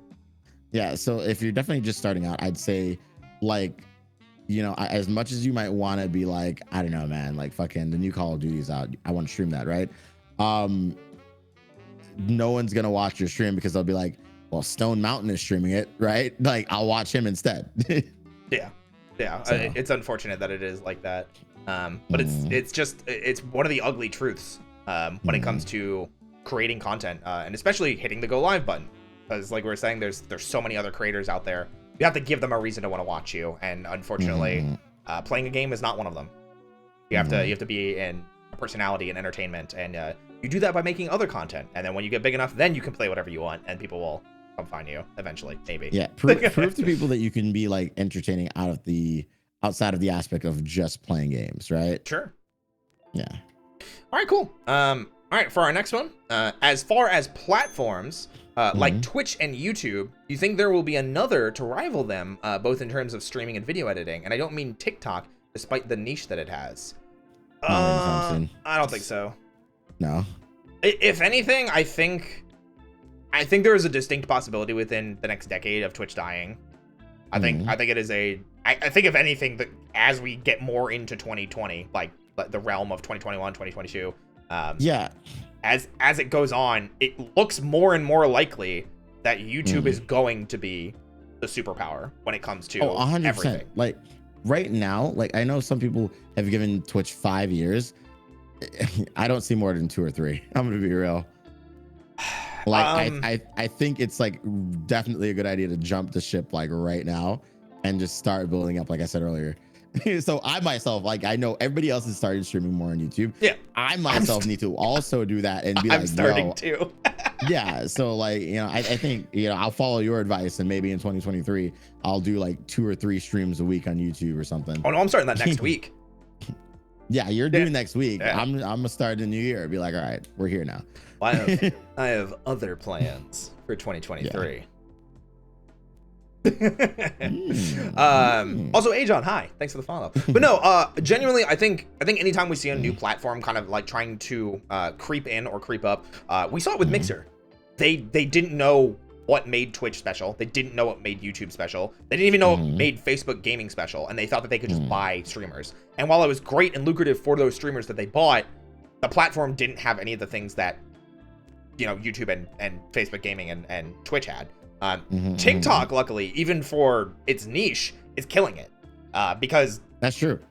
they are that niche. They own the niche that and the void that Vine left, and it totally encompass it. I think YouTube is the only one that's even remotely close to kind of competing them, because shorts are now getting monetized. I think there's a lot more viewership in shorts now. They're separated and they don't negatively impact channels. There's a lot of stuff like that. But if we're just looking at Twitch and YouTube, I think YouTube will be as good as Twitch within the next 2 years. And I think YouTube will be better than Twitch by year 3. And as soon as YouTube becomes better than Twitch, it's maybe a year or 2 left for Twitch at that point. Unless Twitch shows us something else. I honestly I think YouTube has the capabilities of like being better than Twitch within the next year, because they've vastly increased the number of people who are working on like bettering the platform. Yep. And also they've hired some of ex-Twitch staff. It's true. So like they definitely have the capability. Oh yeah. Oh yeah, definitely. I think it's just a matter of time. I think, like you were saying, I'm optimistic and trying to give Twitch a little bit more time in hoping that they figure it out. But I would definitely say within 5 years, YouTube will be better than Twitch within 5 years when it comes to live streaming content. They've already shown that they're better at handling the separation of different types of content. Twitch still has no idea how to handle clips. Oh, and did you see that in South Korea, clips and past broadcasts are being blocked now? Is that like some DMCA thing? What's going on with that? I'm not sure, but like, yeah, I saw the news that like they're no longer allowing you to like, have those stuff in Korea. And it's like, it sucks. It's like, why, right? Like if Twitch is not like handling this the way they should, then they definitely do not have a future. As far as I saw, at least with like the news reports and everything, it's something with Korean law and something that Twitch can't appease to properly. But the fact that Twitch can't is a Twitch problem. Like, sure, it's a law that kind of like, puts them in a bad situation. But if YouTube is capable of like adhering to it and making it a thing, then Twitch should be as well. Like, yeah, there are smarter ways of handling this. All right, well, great. I think that's a legitimate question, and at least worth talking about. All right. Oh, as soon as I say that and trying to get to my based questions or my normal ones, we got another one. Give me 1 sec. All right, we've got another one from Plink. It's speaking of declining platforms. So Twitter is obviously having some big issues, but it's one of the best places to self-promote. Considering the possibility of Twitter's decline, what social media would you recommend embracing? You do not have to answer this if you don't want to. I know this is a hot topic, and we can move on from it if you prefer. I'm totally willing to talk about it, though. I'm gonna be real with you. Like, I truly don't know if there's any other platform out there outside of Twitter right now that you can post on. I mean, are we all gonna go back to Facebook? No, we're not. There's no discoverability on Facebook. Yeah, and so like outside of that, like if you don't have Twitter, I think you're just fucked. I'm gonna be real. As shitty as it is, and as terrible as like a lot of the business decisions have been made in the past past week, it's only been a week. Yeah, I 100% agree. I don't think there's another platform out there that's even remotely close to what Twitter does, especially for content creators specifically. No other social media platform does what Twitter does for content creators, VTubers especially. We unfortunately need a platform like Twitter. Artists need a platform like Twitter. VFX artists need a platform like Twitter, and everything like that. Even like Skeb, an art site from Japan, uses Twitter as an integration thing. But unfortunately, there's nothing you can do. If Twitter continues its decline, it won't matter. Unless like it literally dies as a platform and goes bankrupt and shuts down, it's Twitter. You just gotta you gotta stick with Twitter. That's it. That's all there is to it. Yeah, I mean, some people were pitching to me the YouTube community tab. But like even then though, I don't know if that will help and work. Yeah. Instagram doesn't work because you have to post a picture. Like the problem is there are so many people that are like pitching other platforms like Instagram or Tumblr is the big one that I see people pitching a lot. Like, we're going back to Tumblr. It's a meme, unfortunately. Like Tumblr is better now than it was a couple years ago because apparently they stopped like caring as much about NSFW content, which is surprising. But like, Tumblr does not have the discoverability that Twitter does. It doesn't have the interactivity that Twitter does. And it doesn't have the same culture. And unfortunately for content creators, you need all of those things. It's like it's like when Mixer tried to start. It's like it feels like that. It feels like we're in a Mixer situation where like people are grass is greener on the other side and they don't realize what's actually there. You know what made Tumblr decline like it did? It banned NSFW content. And They removed NSFW content and people were like, all right, I'm out. Literally. I'll just go to Twitter. Yeah, quite literally is what happened. And even some non-NSFW content, it was like, hey, this guy has his shirt off and his chest is showing. Like, ban. Male presenting nipples, get him out. Yeah, so. Nude colored clothing was getting people banned as well, so. Yeah, so they had to do it to, I think it was to appeal to iOS. So, things of that nature. All right, moving on. This is more of your personal opinion, and we've kind of given brief advice and small tidbits. What is your number one tip for people that are wanting to get into either content creation or VTubing? Different tips if you want to give different ones. Ooh, number one. I see a lot of people who are trying to be VTubers. They try to focus on getting the best possible model that they can get, and some people have gone as far as going damn near bankrupt over it. And I don't think that that's a good idea, because unfortunately, I've seen some of those same people who might have gotten these really good models with these really pretty good rigs. And then they get on their Twitters and they complain, well, why is no one coming to my streams? Yeah. And then I go to their streams and I would watch them, and it's like they don't really know what they're doing. They come off as they don't know what they're doing. And, you know, I would say definitely, if you can, start with a PNG or a 3D model that's very cheap. and you know, start small, because in terms of like, you know, being a flash tuber like me, you're probably looking at my camera and you're like, wow, that looks really nice. I started with a $60 webcam. Yep. Right? Like, you know, like I didn't always have like a $4,000 camera. So start small and work your way up. When you finally see positive results, then yeah, improve and get better equipment. But in the beginning, don't throw yourself into the deep end and go, yeah, I'm going to pay for this, you know, $3,000 model because it'll make me successful. And I've seen too many people think this model is going to make me successful, which, don't get me wrong, in some cases, some people see a model and they're like, oh my God, right? Like, I want to follow this person until the ends of the earth. But in other cases, in most cases, really, it's not the model that makes the person successful. It's just the person themselves. Yeah, no, 100% agree. Especially in the model regard. It's ironic because I'm going into my third iteration now, and like the amount of money that I've spent on my models has exponentially increased. But you can see like the difference, at least for like first time content creators, is they don't know what it's like to create content. So like you know, you mentioned that you've been on Twitch, or at least creating content. You've been doing it since 2014, you said, right? I've been streaming and making content since 2017.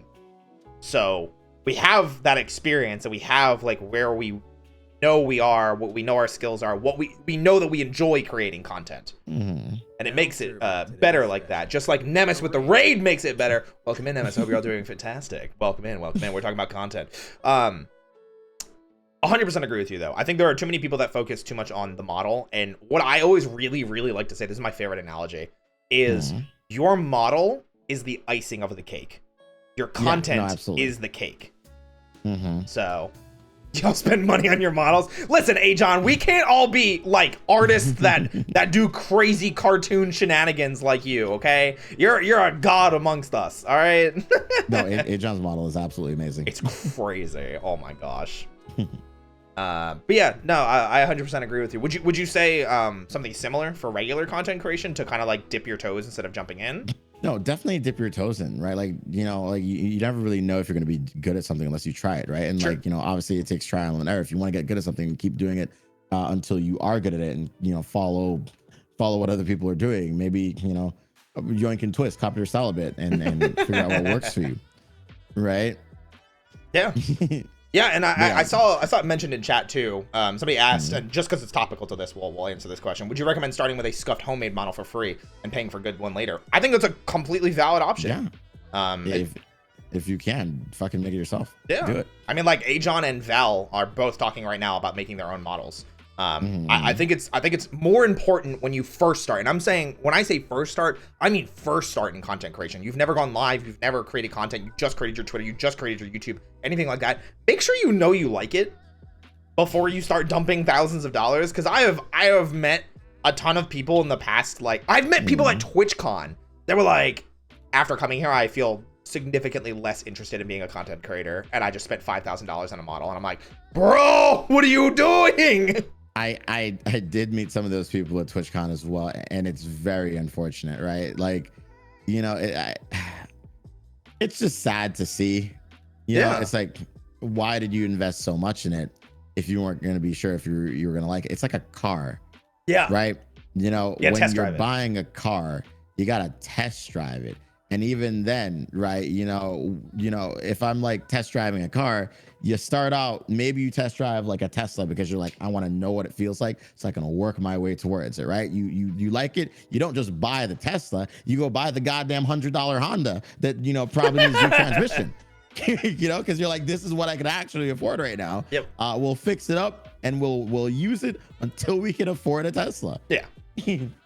I will say, just because I saw Ajon say it, there's a difference between getting popular with one of those free models and using them just to get your feet wet. I unfortunately think, at least in terms of VTubing, we're past the point of being able to, and I'm using air quotes when I say this, make it using a free model or a base model or one that you can just like buy for like $20. Unfortunately, because of corporations like Nijisanji, like HoloLive, like VShojo, we see this higher echelon, even indie VTubers like Shoto and Bao and Shy Lily and, you know, Giri. We see these VTubers have these insanely high quality rigs. Yeah. And people are watching them. So eventually you will need to move to that echelon to keep competitive. It is unfortunate because I remember in the old days of VTubing, right? People saw whatever models and they're like, wow, this is cool. Yep. Right. But now I've seen so many fucking nasty comments from people where, you know, they see a model that, like, you know, maybe is 3D and has a few pixels, or maybe like it isn't like to the same quality as like an Iron Mouse model, and they go, ew, like what the heck, like, you know, get better artists or something like that. And it's like, you're not the one that paid for it. Yeah. Right. Like, what the fuck? You know, so the viewership has come to expect higher quality, and that sucks. But it doesn't mean that you should try to force yourself to start with that. Because in terms of content creation in general, when we look at YouTube, people have come to expect everyone to try to be like Mr. Beast. Yeah, unfortunately. Obviously, we cannot do that, right? Like, I'll tell you, like, there's so many people who see that, like, I have like 100,000 on YouTube, and they immediately assume that I'm rich as fuck and I can make Mr. Beast style videos. Like, viewers will come in and be like, oh, Evan, you can give viewers like $1,000 or something. Oh, it's okay. Like, Papa Mutt can. I hear he's a beast. Nah, yeah, definitely. Yeah. I've heard of Papa Mutt before. He's good people. Yeah, someone told me, I think it was Siege. Siege told me that he was like really, really nice, and I was like, I've never heard of him. But like, right, that was the first time I had heard of him. But if Siege likes you, I like you too. There you go. Hi, Papa Mutt. Hello there, Papa Mutt. I agree with you. Yeah, that's basically what I was trying to say. There's a floor and a ceiling when it comes to content creation, and obviously your entry point is the floor. You have to know that starting, you're going to start with that $100 Honda, like you made that analogy, and it's important to know that you need to start with that. But eventually, in order to perform better, in order to actually, let's look at it like this: VTuber models are a tool. And that Honda is that shoddy used hammer that you got from your, you know, from the Goodwill down the street. And it might it might work for, you know, maybe like a couple weeks, maybe a couple months, but eventually it's going to get to the point where it's not doing the job that it should be anymore. So you need to upgrade the tool or find a new tool. And you need to constantly be doing that. because the jobs are getting bigger. Content creation is not what it was back in 2012. We can even go back that far when Justin TV was a thing and then transitioned into Twitch. You, like we said before, you can't just press go live and play games and expect hundreds of thousands of views. It doesn't work like that anymore. And unfortunately, VTubing doesn't work like that anymore either. It's not 2020. We didn't just get hit by COVID. People are now expecting higher quality out of VTubing. And if you want to be in VTubing, then you want to pursue, air quotes, success in that field, you have to be willing to play ball. Yep. Which sucks, but it is what it is. Yeah. Okay. Rogue Uzumaki, I see a question to you both. Which streaming platform should you start on nowadays, and which OBS app should you use when you're starting out? I think we kind of talked about this a little bit. Use regular OBS, not Streamlabs. Agreed. And also, I would start on YouTube. I agree, unfortunately. I think right now, because of the strives that YouTube has made, especially in the past month with fixing the algorithm and letting you have the same content on the same platform, or the same channel, I think YouTube is a clear, like, if you're just starting, do it. I will say, if your intention and goal is to be a streamer, quit. And that's gonna sound very harsh, but it's true. If you are sitting there and you're like, my intention and goal is to be a streamer someday, quit. Because that's like a surefire way to not make it. Yeah. Right? Like a lot of these bigger streamers, you know, are living and thriving because they have, like, you know, livable content. Even Iron Mouse is more of a YouTuber than she is a streamer. I want you to think about that. Yeah, because like you look at her channel and a lot of it's like Iron Mouse reacts to this, or Iron Mouse said this, or a clip from Iron Mouse, and that's what it is. You want to think of Iron Mouse as a streamer, and don't get me wrong, she is still one of the biggest streamers on Twitch, but she's still more of a YouTuber than she is a streamer. Yeah. And don't get us wrong. I think I can speak for both of us when we say we love Twitch. But we've also been, like, I've been on Twitch since streaming since 2017. You've been streaming since 2015, you said? 2014, but yeah. 2014. We've been here for years. So our followings are here, our audience is here, and we are, at least for me, I'm learning to create content and push it to other platforms. But like, Twitch is not where you're going to see your growth. Twitch is the only content platform out of like the big ones like YouTube and TikTok and so on, that the best way to grow on Twitch is to make clickable, searchable, discoverable content on other platforms like YouTube and TikTok. And you can clip that and take that to the bank. It's funny because Twitch literally sent partners that exact email recently. Yeah. Where they're like, oh, as a partner, how to grow on the platform, make content for platforms like YouTube and TikTok. Yep. Those were their exact words. Yep. So it's just the way to do it. And if you are already on Twitch and you're considering switching over to YouTube, I think you and I briefly mentioned it.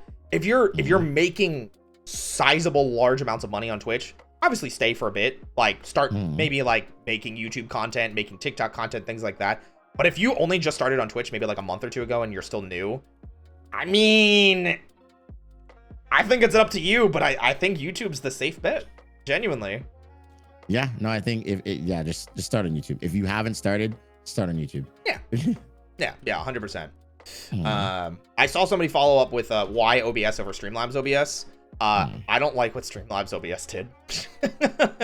That's a personal reason, but it's also bloated. It has more of a pull on your computer when tested. But yeah, I just don't like their practice. I will say that, like, now that I've used OBS, my OBS is admittingly more bloated than my Streamlabs was. Only because OBS has so many more plugins. True. I've been able to do a lot more cool things with it. So true. Yeah. True. All right, I've got two things now that I want to touch on because I've seen two things come up in chat. One of them's not a question, but I wanna see if you feel the same way that I do, because I react very negatively to this statement. And this is not going to be anything against you that posted in chat. I'm not going to say who said it because it was like maybe 10 minutes ago, and I know you're still here. They said the problem is content algorithms. They can cause some major problems, but they also help people promote themselves and deliver that content to the people who want to see it. It's helpful, and it's also hurtful. I think there's some truth in this statement, but it also doesn't matter when it comes to like streaming, because you have to make the content anyway. Yeah. Like, just blaming a platform and saying, oh, the algorithm didn't like me, it's not a solution. In terms of streaming, the people that will click on your stream will always be your most hardcore audience. Yeah, 100%. Right? So, like, you know, a YouTube video. Oh, talking about Twitter specifically. My apologies. Oh, in terms of Twitter, there's not really an algorithm that'll show you to people. Honestly, just Twitter is a void. Whenever you make a tweet, it's going into a void, really. Hey, my apologies. I didn't mean to call you out on that. I saw it. I think we were talking about Twitch and YouTube, but I just wanted to jump in on that. But yeah, I agree. I think if anything, Twitter sort of kind of has that algorithm now where it will recommend tweets in like different categories or whatever. Yeah. I know like some of my tweets were recommended to people because it was in the funny category, and I was like, okay, I guess. But like, yeah, for the most part, just tweet into that void, and maybe the Twitter algorithm will catch on to it and mark it as something, and more people will get to see your tweets. Sure. And in a follow-up to that, because, you know, I don't think Papa Mutt was here when we were talking about Twitter Blue. Papa Mutt says, I'm not sure if y'all have covered this since I just got here, but have y'all talked about Blue and if it's worth looking into as a creator yet, or if it's too soon? I wouldn't do it. Not at all, ever. I pay for it and I have it, but like realistically, I wouldn't. Not at all. Right? You don't think it's worth it at all? No. Right? Because the reality of the situation is, like, again, I have 60,000 followers on Twitter, right? True. Like, I could do without Twitter Blue. And honestly, I know Elon is saying like, oh, we're going to suppress people. That's stupid. I don't think they're actually going to do that. He's already admitted that, yeah, maybe giving everyone verification access was a mistake. And also pointed out that the company might now go bankrupt within the next year. So, you know, clearly he's realizing his mistakes and is trying to quickly change them. Yeah. So no, don't get Twitter Blue. I will say, just as someone that can't get the funny blue check mark, because I signed up for Twitter Blue like a week before they announced like what the new Twitter Blue was gonna do, because I was like, man, I make a lot of typos. I wish I could edit my tweets and undo things. Literally all I wanted it for, because I was like, I'm on Twitter pretty often. I would like to be able to undo my stuff. So I can't get it. But I think it's worth waiting. I'm gonna be it. If it comes to the point where it feels like you need it, then obviously Twitter is unfortunately one of the necessary evil platforms that we use. But I think it's still really early and too early to say definitively yes, it's worth it, or no, it's not worth it. So waiting is the safe play. Just wait. Yeah, just wait. It's not worth. Like if you're already on Twitter doing your thing, you're fine, right? Yeah. So I agree. All right. I see a first time chat from Taro. I found that while luck plays a part, many will blame the algorithm and do nothing to improve themselves on their content. It's essentially a crutch to not work harder. If we're talking about like Twitch or YouTube or TikTok, yes. Oh my God. Oh, it makes me so angry because I've seen that so much. We were talking about it before with the whole like, hey, I paid for a $10,000 model. Why do people not come to my streams? And it's like, my brother in Christ, you're playing Valorant for 8 hours and not speaking. So yeah, it's blaming algorithms regardless of the platform is a crutch, genuinely. When you start to get to a higher echelon, I think like when you're in your side, your neck of the woods, when you start to get to the higher viewership, so you can kind of start playing around with the algorithm stuff a little bit, using certain keywords, using buzzwords, using content that's popular and things like that. That's where I can be like, all right, it makes sense for you. I get it. But if you're just starting out, there's no algorithm. You're not in the algorithm. Yeah, like you're literally just shooting into a blank void. Yeah. And you have to like somehow hope that something sucks you in. Yeah, 100%. So yeah, just like do what makes you happy and what's fun and what you think other people would like. Yeah. Also, yeah, of course, Papa Mutt. This is the point of the content clinics. We get to ask and answer the hard-hitting questions and sometimes be dickheads, because I like being kind of straightforward with answers and not beating around the bush, because I'd rather someone be straightforward with me and not give me a, well, your model looks okay when it actually looks like shit, and they're like, that's the reason why you're not doing well. What advice would you give to a streamer that wants to do PNG tubing but doesn't have the creativity to come up with an avatar? Asking for a friend. Hire someone to do it for you. Yeah, like describe the mood that you're going for, right? And then like maybe allow the artist to be as creative as they can to, if the artist is okay with that, because some artists only want to draw what you exactly lay out to them, and some people are like ready and willing to create an original character. They're like, ooh, okay. Yeah. You know, so it just depends on the artist. Yeah.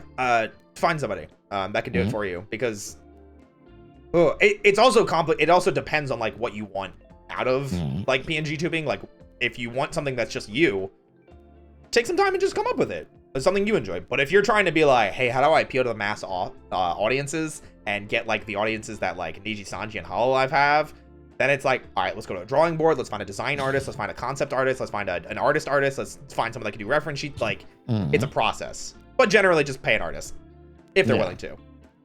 Hey, Teddy, welcome in. Welcome to the content clinic. Hi, Teddy. If I can add to it, I would say study a little character design and art theory. I think that's fair. If you genuinely care enough about that point, or if your artist that you are trying to work with requires at least a direction to go with the character, probably a good idea. All right. Question. How would you start YouTube as a VTuber? Like, what's a good opening / video to make an audience following? Just do it? Honestly, that's a you question for your personal self. If you want to make a YouTube video, what do you want to make a video about? Right? Like what do you enjoy? Because you know, if you're not doing something you enjoy, you can get burnt out and you're just not going to continue. So doing what you enjoy is definitely a big thing. I've also hit a point where I'm big enough, which feels weird to say, that I can't always just do what I enjoy. Because like I like playing fighting games. I am a huge fighting game nut. I've been in fighting games since like 2009. I've gone to locals. I've run my own local scene. I'm very heavily invested in fighting games. However, streaming fighting game content is very hard. There is one fighting game creator out there that everyone looks to, and that's Maximilian. Everyone knows who he is. He's got over 1 million subs. He's been around forever. And it's not a bad thing that he owns the monopoly on it. But like generally it turns into, okay, well, fighting games are competitive, so let's look up the pro players. And you kind of like fall to the wayside for it. Fighting games are hard because you're very focused on whatever. It's almost like first person shooters. Like you were talking about the new COD. It's like that. Exactly. So knowing what you can and can't do is also important. I love fighting games. I can't stream them too often because it's not for good content, because I can't focus on chat. It's kind of just me pressing buttons really loudly, and it doesn't really make for clippable moments or a compilation video that I can make later. And at that point, what's the point of going live, as you said? Yeah. Did somebody else say something? Let me scroll, please. I hate it when Twitch doesn't let me scroll. All right. Papa Mud asks, I got another question. Would either of you go back to TwitchCon? If so, what would you look to do differently, or anything that you regret missing out on? Sponsors, meetups, hangout. I have a lot of answers for this. But if you want to go first, please. Would I do anything there? Would you go back, first of all?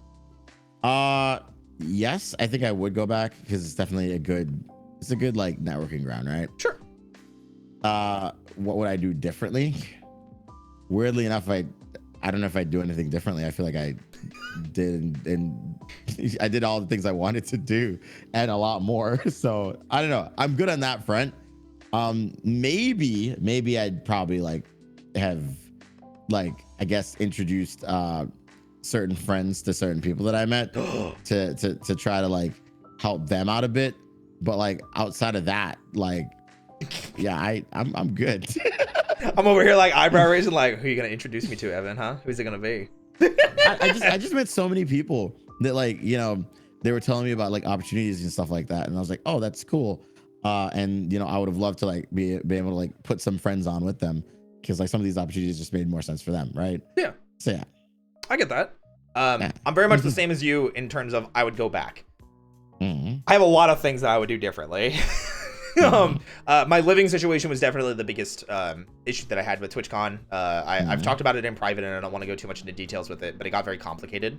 And it, unfortunately, 2 of the 3 nights that I was at TwitchCon, basically I lost my nights to living situation,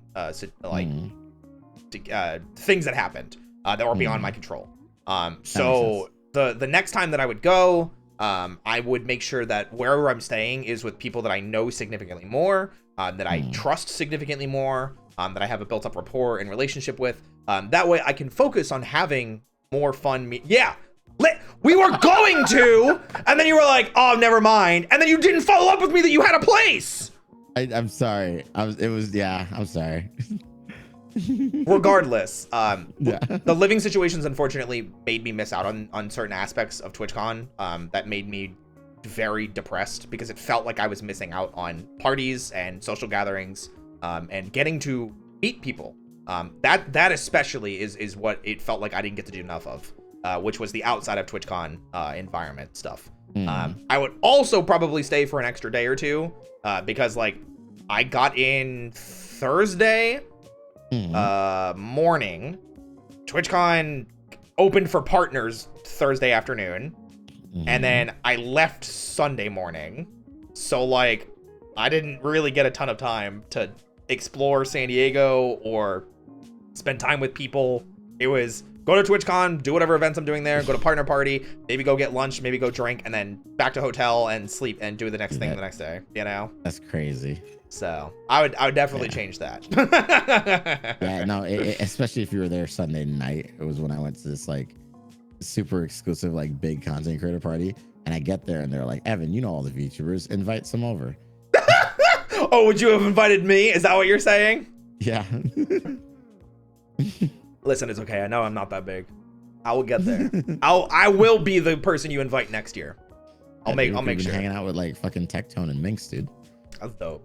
I do really like Tectone. He's a comfort streamer of mine, because That's fine. I like watching him play Genshin, because I don't play Genshin anymore.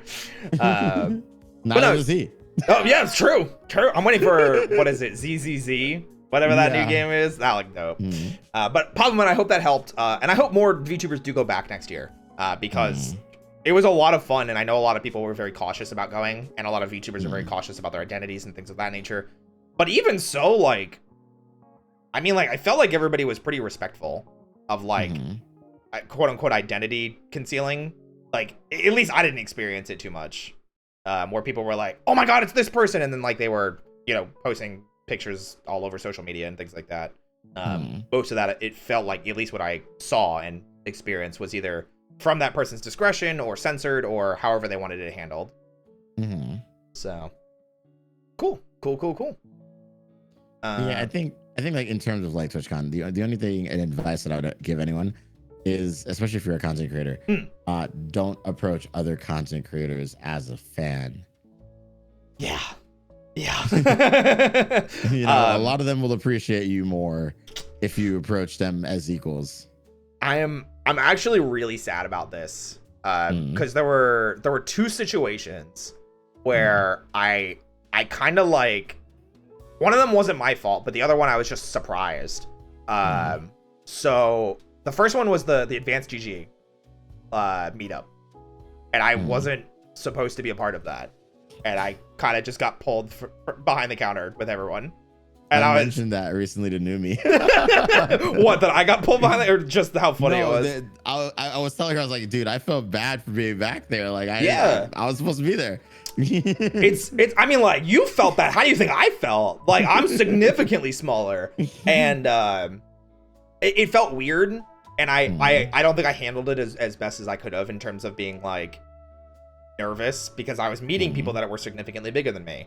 You know, I got to meet Cinder and you know, Sens and Numi and Geary. And then the one that I especially am upset about, because I kind of like got my nerves under control and got to talk to people better, because, like, you know, we went to the partner party, so at least I knew some of them. But the one that I was sad about, and this one wasn't my fault. So Bao was at TwitchCon as well. And I didn't get to talk to her at all because people around me noticed her first and ran over and were like, "Oh my God, it's Bao! Hot!" And I was like nearby, and I was like, it was literally the only time I saw Bao the entire weekend. Oh damn! And I never got to talk to her. I never got to like say hi, introduce myself, anything like that. So, yeah, don't do that. don't do that. You know, definitely talk to people if you can, and meet up with them and just have a conversation, right? Yeah, that's how Cinder and I were, because at the advanced GG thing, because I was talking with her for like 10-15 minutes before I realized who she was. So it was good. How would you guys say the best way to maximize revenue as a streamer is? Like, what's the best way to get bits, subs without having to hard make that a stream focus? I have a weird answer for this. I don't know, man. I'm gonna be honest with you. I don't know why people give me their money. All right, like straight up, like I'm grateful, but like at the beginning, it was never a focus. It was just I was like, okay, well, chat wants me to do some crazy things. Sure. So if they want me to do crazy things, pay for it. Sure. Right. And that's how I made so much money. And then I just started feeling bad. And so I just stopped asking for them to give me money. Oh no! And then they somehow still give me money. Yeah. So yeah, like I don't know. I just genuinely just, you know, hope to God that people are kind enough to do it. But like these days, I feel bad if I'm like, hey chat, you want to sub? Hey chat, you got a free Prime laying around? You can subscribe to twitch.tv/royzoga right now. Ooh, I like this question. I think it's the same. Oh, the subathon question. We can talk about that after my take on that. I definitely want to talk about that because I got some spicy takes. But when it comes to like making content specifically for subs or bits, I think just don't. I think a big part of streaming is to make content for other platforms. And I'm understanding that now better. In the past like week or so, and couple days especially, I've had like epiphanies and realizations. But the point of being live and streaming is obviously you're sharing an experience with your viewers, but also because you want to make content that's enjoyable, that's clickable, that's searchable, and maybe to turn that stream into other content later, whether it be clips, shorts, an actual YouTube video, or the VOD just goes on to YouTube and people can watch it. Those are where your focus should be when it comes to making money and a revenue that's sustainable. Because, hey, I could get 600 subs this month. Next month, I could have 100. There's not really a consistency to it, unfortunately. And when it gets to the point where it feels like you have to remind your audience to sub or to cheer bits or to do anything like that, or you paywall things, then it starts getting kind of gross because the relationship changes. And yeah, just don't don't make content that forces your community to sub unless you're also giving them content that is like fun. So like your Jump King thing, I thought was a great idea. I think it is. I think it's a fun idea. The thing is, it definitely was a great idea.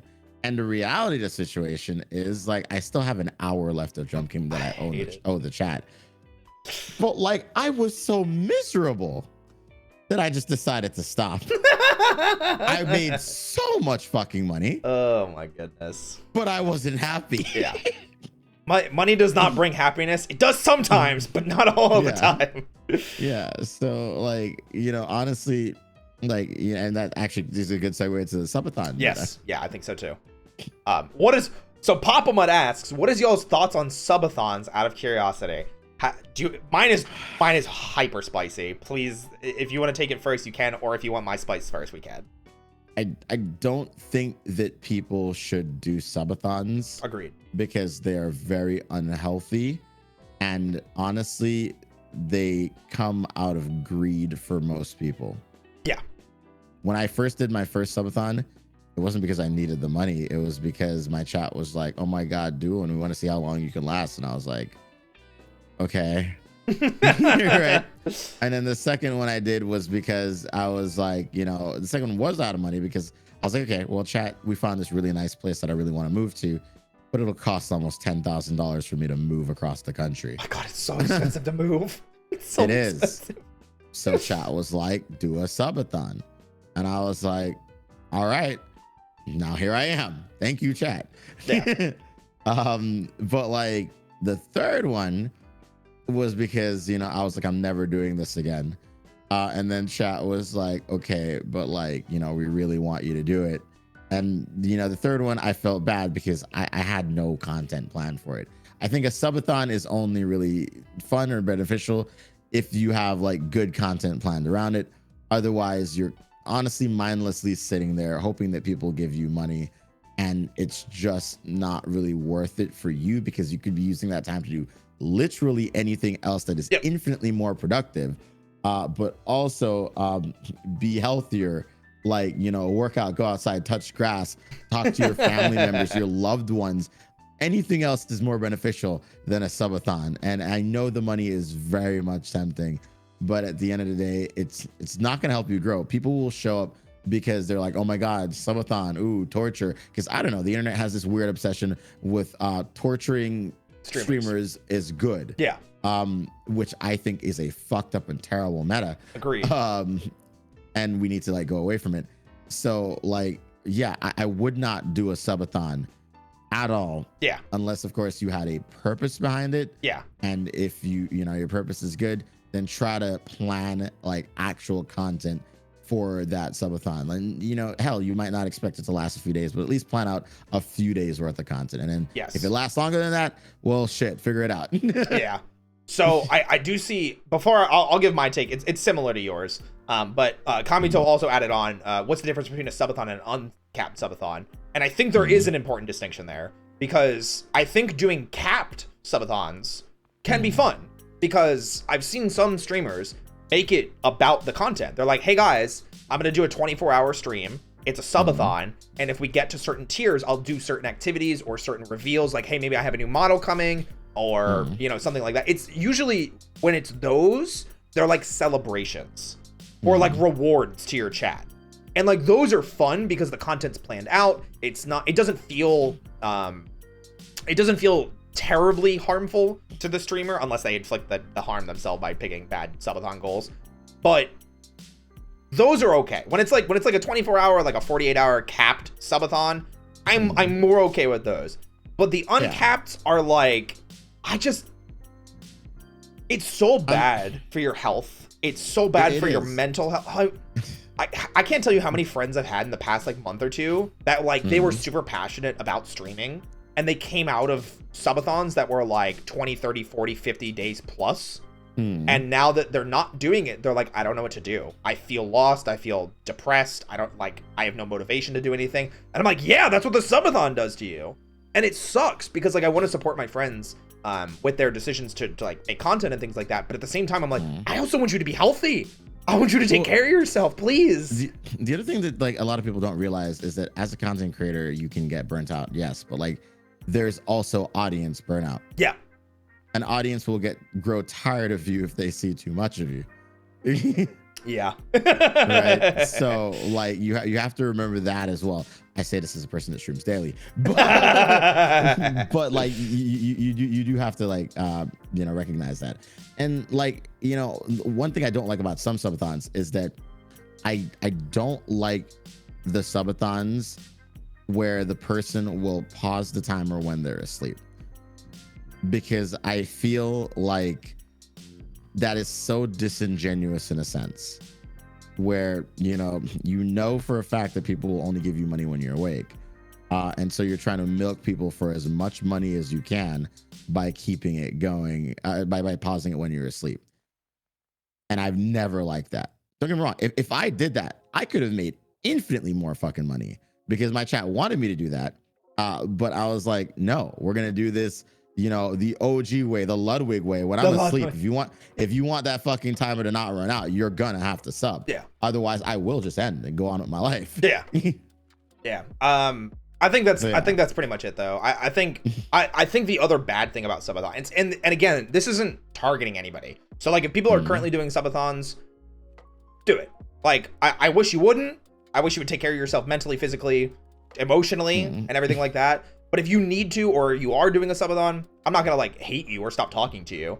But the other big thing that I really dislike about it, and this is where I do get frustrated, it's a Twitch meta to do a subathon because like Ludwig did it, Shy Lily did it, Iron Mouse did it, and those are I think are three of the biggest prime successful examples of subathons. And after they were super successful with it, everyone was like, I can do that. Everyone was like, yeah, I can do that too. It's so unfortunate because people are like, oh, this is the thing to do now to be successful, and then they started doing it. Yep, and it's still going on.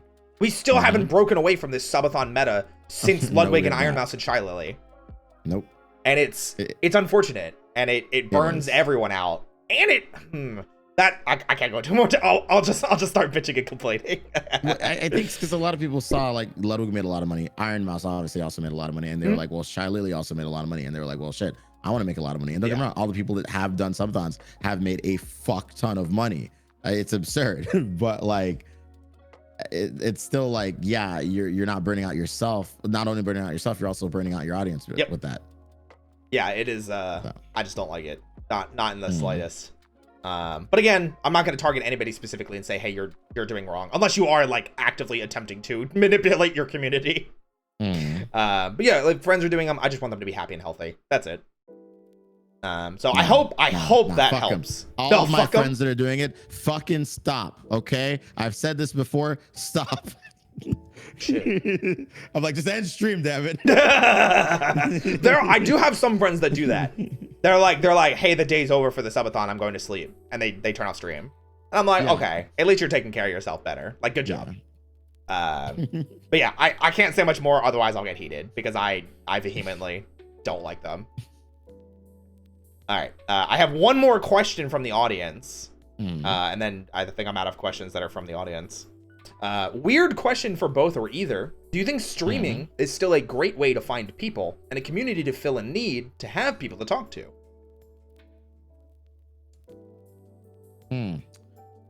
No. Yeah, no. I think if you want people to talk to you, you're going to join a Discord server. Yeah. I think nowadays, Evan and I have said it multiple times, especially Evan. If you're going live, there needs to be a reason for you to go live. And if you're trying to find a community or build a community, do it through Twitch, or I'm sorry, do it through like Discord, or I don't know, Discord or Discord. Yeah. Maybe that's like Discord. Asking if Discord is a dating app. No, it's not. People treat it like one, though. I'll say that much. They definitely do. Listen, all right, don't judge me. But like, I mean, my point is, right? Like, just no. There are better places for things like that. Yeah, I agree. I think there are much better places to find community, especially because Twitch is super saturated with streamers as it is. So you going into the mix, it's kind of like that's a bad reason to want to be a Twitch streamer. But a good reason to be a Twitch streamer is raiding.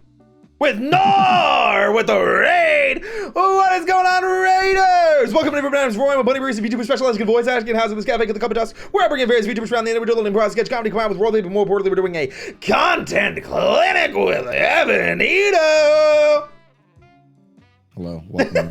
I love you. You're amazing. Guys, pull up a chair, kick up your feet. It's morphin' time. If you want to check out Evan and any of his content, he is an amazing content creator that does a plethora of things, including reacting to VTuber content, torturing his friends with various things, and does his own podcast. It's true. All of that is true, I guess. There you go. Exclamation point collab and chat. You'll be able to get a link to Evan's Twitter and Twitch pages. So, yeah. Roy the Auctioneer, it happens. It does happen. Nor, how was your stream? Thank you for being here. Thank you for being here. I appreciate it. All right, I do have another question from chat. Let's keep it going. So if you guys are ever interested in asking any of these questions, please just throw it in chat or use the highlight message redeem so it's easier to see. And we'll go from there. And if you get too tired or you say, hey, one more question or no more questions, tell me. Otherwise, I'm going to keep going. Okay, I mean, I don't know. I probably have like a few more in me. Sure. We'll go three more. We'll go three more. Yeah. Probably too niche of a question, but do you think emotes on Twitch are an actual driving factor towards convincing people to sub? If so, do you think quality or quantity matters? I think no. I'm gonna be real. Yeah, I definitely don't think emotes are a reason. In the past, they might have been because they were definitely cool. But then I think a lot of people just started to want to support their streamer because they know like that's just how they made money, right? They're like, oh, I like this person and I want to see them succeed. $5 to help them every month, not a big deal, right? And then now the new meta is shit. I don't want to see these fucking ads. It's honestly very true. It's very very true. Yeah, no, I agree with you. I think the majority of time people are subbing, it's to support the streamer or to not have ads, and emotes are an afterthought. You might get like 1 out of every 1,000 people that subs to you that sub to you for the emotes, but they were probably also going to sub to you regardless, you know? Yeah, I know none of my chat subs to me for emotes because like I don't have the best emotes. My emotes are absolutely like all right, to say the least, and like they barely get used. Like my chat's just kind of there. They're sub. I don't know why they sub. They just hit the button every month. I'm like, okay. Fair. All right, it seems like we have our last 2 questions. So first one coming from Hanta. Hey Roy, what would you like to replace the meta of subathons with? What would be interesting to have for VTubers to have as their new meta? We don't need one. Just go fucking make original content and have like enjoyment. Like we don't need something to take the place of it. Because unfortunately, the problem with Twitch is because it's not as robust of a platform like YouTube is. Everyone is always going to look at the top dog and go, that's what's popular, that's what's working, that's what I need to do. And that's not always a bad thing. But on Twitch, unfortunately, the follow the leader aesthetic happens a lot. And it leads to unhealthy things. It's why when the watching meta was going on, I almost quit Twitch. It was like when people were literally watching like Avatar: The Last Airbender and Naruto, and they were getting thousands and thousands and thousands of viewers because it was literally just them live reacting to watching a cartoon or watching an anime or watching a TV show. And then bam, everybody got punished for their mistakes. Yep. No, I definitely think in terms of like the new meta, quote unquote, I would look to the other larger content creators, right? Like, and even some smaller ones. The new meta is game shows in a sense. Oh, it is. Right? You're right. That is the new meta. Not a lot of VTubers have caught on to it just yet. Yeah. But it definitely is like so much more entertaining and interesting to watch. I know a lot of you probably have never heard of OTK, but you should, because this is also a problem that I have with VTubers, is that a lot of them do not know who the biggest streamers on Twitch are. Yeah. Please do your fucking homework. Learn who the biggest content creators on the platform are, and maybe do the yoink and twist from them. That's how you become successful. Stop looking at just VTubers, okay? Yeah. Because Iron Mouse can sit there and talk and sing all day, but that's probably not gonna work for you. Yeah. Right? So you know what might work? You might want to fucking look at OTK. They have stuff like Loot Goblins. It's a fun little fucking game show that they have every week with friends. Or there was like the Classroom one that they had on Miskif's channel. Shit like that. There's Spelling Bee one. These are fun little games. Or hell, Ludwig's Mogul Money. Yeah. Right? Yeah, 100%. That shit was just Jeopardy, but it worked. Or what the fuck was it? It was like it's like Who Wants to Be a Millionaire, or like just answering questions, you get money. Whatever. Yeah, there was also what was Austin's show called? I don't remember what fucking Austin's show was called, but his was like Family Feud in a sense. Yeah. Like look at these shows. This is kind of what people obviously want on Twitch because these are the top streamers and they're finding success with that stuff. You know, and when I look at like some smaller streamers that have like game shows, Kage recently started one. Yeah. That seemed really interesting. Coconuts, she's been doing you know, one for a while now about like trends that's also really interesting, and just like look to doing stuff like that.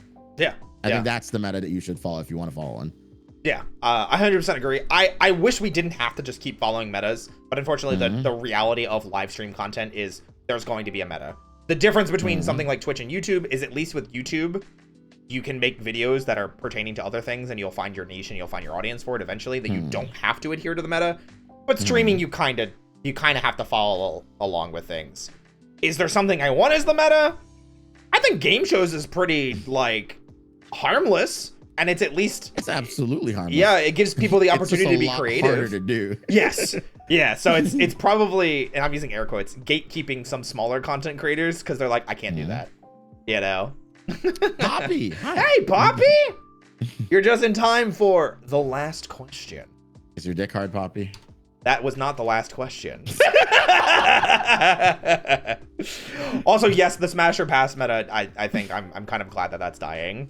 Yeah. I'm getting a little tired of that. It might be. Oh no. I'm sorry for canceling the smash or pass meta. Wait, what do you mean you canceled it? I you know, if anything, the controversy that I had fallen into with the smash or pass meta was probably a good time to end it. You fell into a controversy with it? I did. It's gross. Yeah, some people were just being disgusting in chat. Oh. And I hadn't seen it in time. That's gross. Yeah. I'm sorry you had to experience that. Yeah. All right, well, let's move on to the last question and have some more fun with it. Mm-hmm. How do you establish a relationship with content creation that is safe? They especially follow it up with overworking seems to almost be a culture. I think there's a couple things that we can dissect there. If we want to talk about overworking first, we can. I don't know if there's been a day that I've not overworked. I have been forcing myself to take days off, and I still work on those days.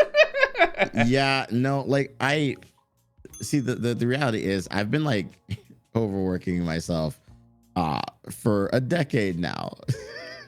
So like, you know, like what, being in film school, post film school, working in Hollywood, and straight up into content creation.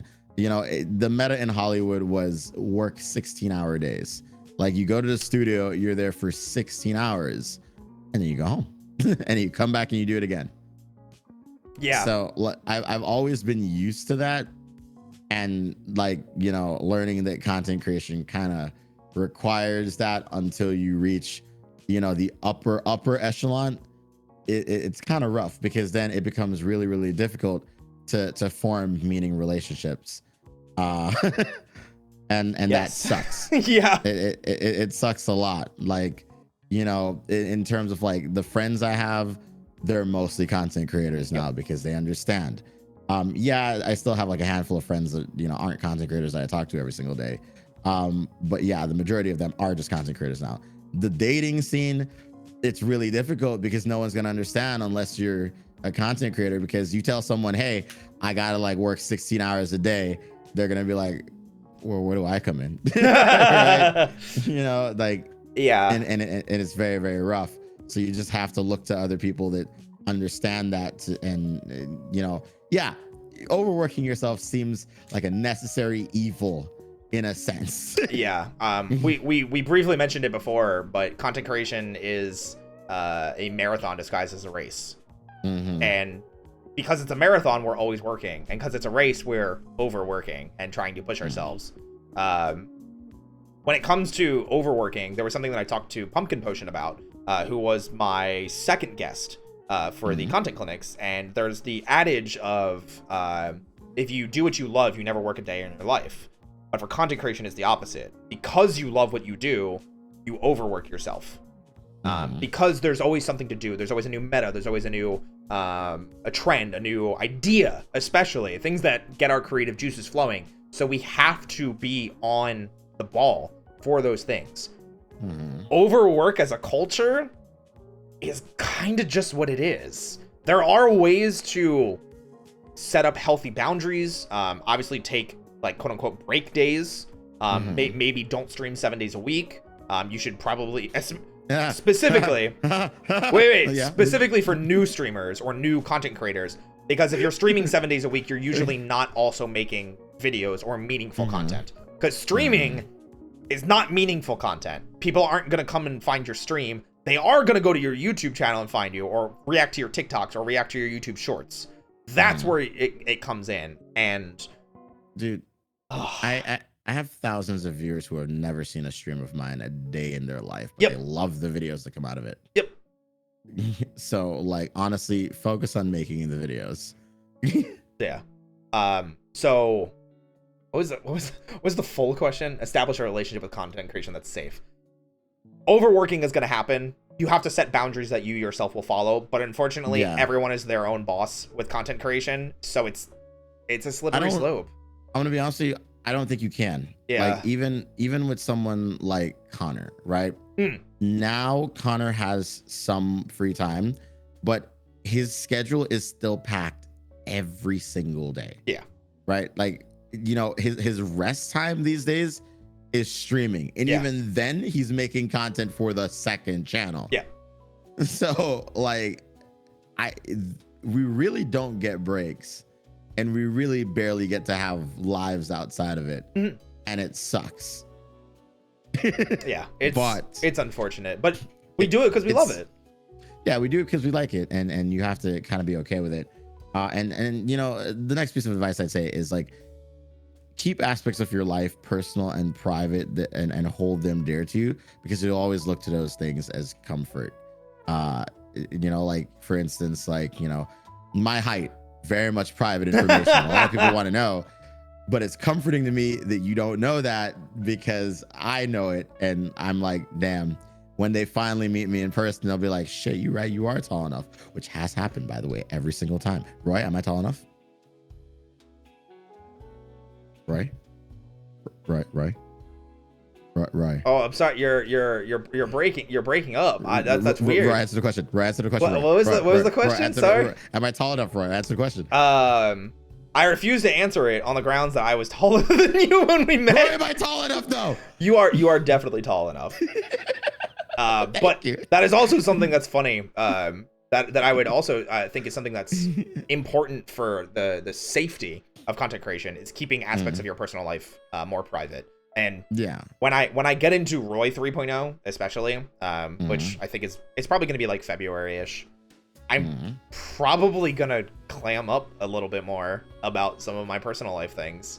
I'm relatively open in talking about things now, like where I currently live, where I'm from, some of my life events, and things like that. But I realize that sometimes it also breaks the illusion, which is bad for content. It's good for me, and I can tell you about it because obviously I've met you, you're my friend, and things like that. But for like the audience out there, it's different. And having that wall of separation is also important for having a safe relationship with content creation. No, it definitely is different for VTubers, because when you're a VTuber, you're playing this character to a certain degree, and like people will come here for that character because they like it, right? Like versus me, who's like a flesh tuber, where people will come there for me. And you know, I don't have to like play too, like I'm still technically playing into a character, because when I'm off stream, I'm not like this.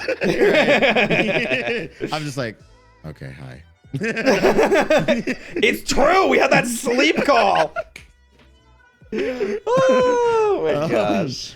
But like, yeah, and so like, you know, it's definitely important to have that separation and have, you know, keep things personal and private. And I mean, shit, I've started doing that this year, where I kept like a lot more things more personal and private, and I honestly feel so much better, you know, not having my chat influence every aspect of my life anymore. Yeah, it's I think it's good. I think it's important to set boundaries and to be honest with yourself, not necessarily with your chat, because you know they don't need to know everything, but you know, keep yourself accountable and you know, set that thing up.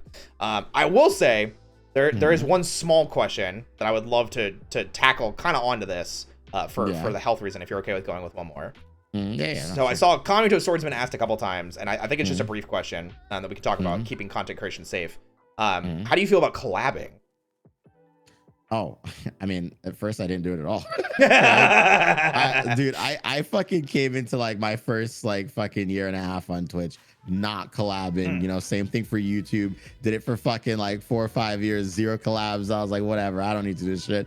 But then I realized that, like, again, going back to meta, it just seemed to be the meta. A lot of people seem to love the idea of crossovers, right? Like, especially with Among Us. When I did Among Us, which is where I got most of my growth from in the beginning, people just liked it because a lot of their favorite creators were interacting in ways that you would have never seen before. Yeah. And it was like, okay, well, shit, people seem to like these interactions. And a lot more people started collabing outside of that.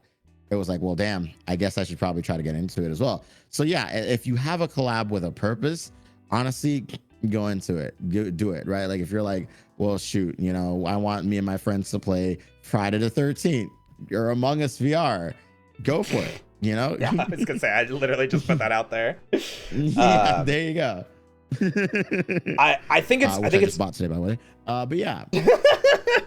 I think it's important in terms of finding a healthy balance with doing collabs and not, because 2020, when COVID hit, I think is definitely when collabs started becoming significantly more popular. Maybe not meta, but people do like seeing their favorite content creators interact with each other, and now it's become kind of a staple.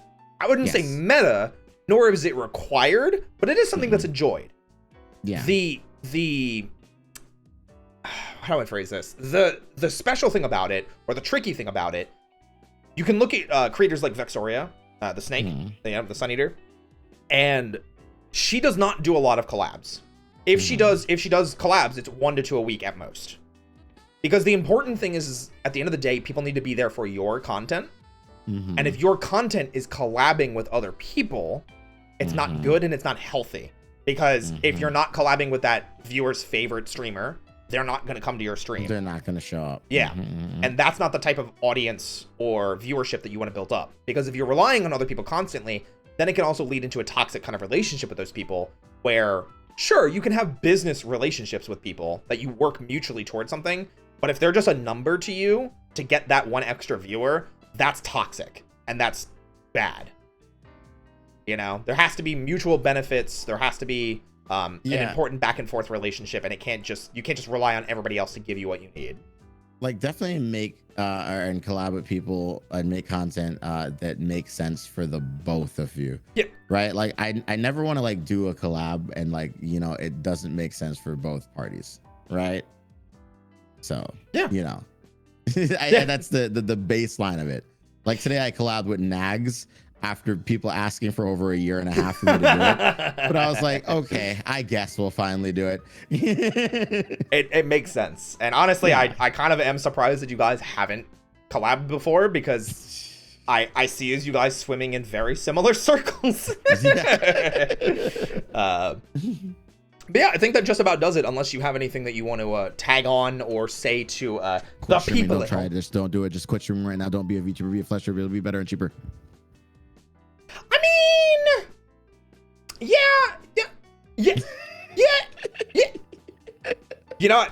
I kind of wish I became a VTuber sooner, because I had just decided to like step into more of actual content creation, and I have this really fancy camera now that is now collecting dust in my closet and all these really nice studio lights that aren't being used. Wait, what type of camera is it? God, I already forgot what it was. Fuck. It was like a year and a half, 2 years ago that I bought it. But it's decent. Like you can look back at some of my older content and see the what's it called, the quality of it. Gotcha. But yeah, guys, that is gonna do it for us tonight. Thank you so much for being here. Evan, thank you for coming to the stream. I really do appreciate it. And you know, slinging some of this knowledge around, showing people that we are here to help. We want to make sure that people succeed and have a good time. I want you to quit right now. You want me to quit? No, obviously. Oh. I was confused. I was like, wait, I just started figuring shit out, and I've been in this for almost 6 years. What do you mean quit now? I'm finally figuring stuff out. My goodness. This is pleasurable. This was a joy, and thank you for having me. And yeah, of course. Picking my brain. Not too many people ask me about content creation, so like, you know, I'm always welcome to answer. Yeah, of course. I think it's important sometimes to be able to sit down and talk about this kind of stuff, because it helps the audiences, obviously, which is great, but it's also nice to kind of just realize what we actually know, because then sometimes saying it out loud helps you go, oh wow, I knew that, but saying it out loud helps actualize it, you know? So, but anyway, guys, thank you again for being here. I'm going to be back, I think on Saturday. I'm going to be participating in a stream with L. It's going to be a lot of fun. Are you doing that too? No, I'm not. I'm okay. Reacting because my face is here.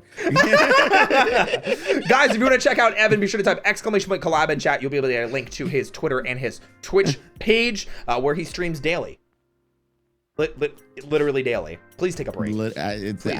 Honestly, listen, all right, sometimes I go live because I'm bored. And you know, which is weird because it contradicts everything I said earlier. However, I'm good to the point where I will come up with an idea on the spot.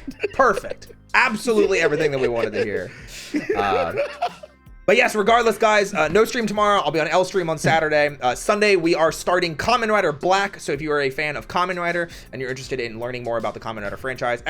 Discord, come join us every Sunday, 10 p.m. CST. We watch a Super Sentai or Kamen Rider show. And big announcements for next week. Keep that in store in mind, and see you next time.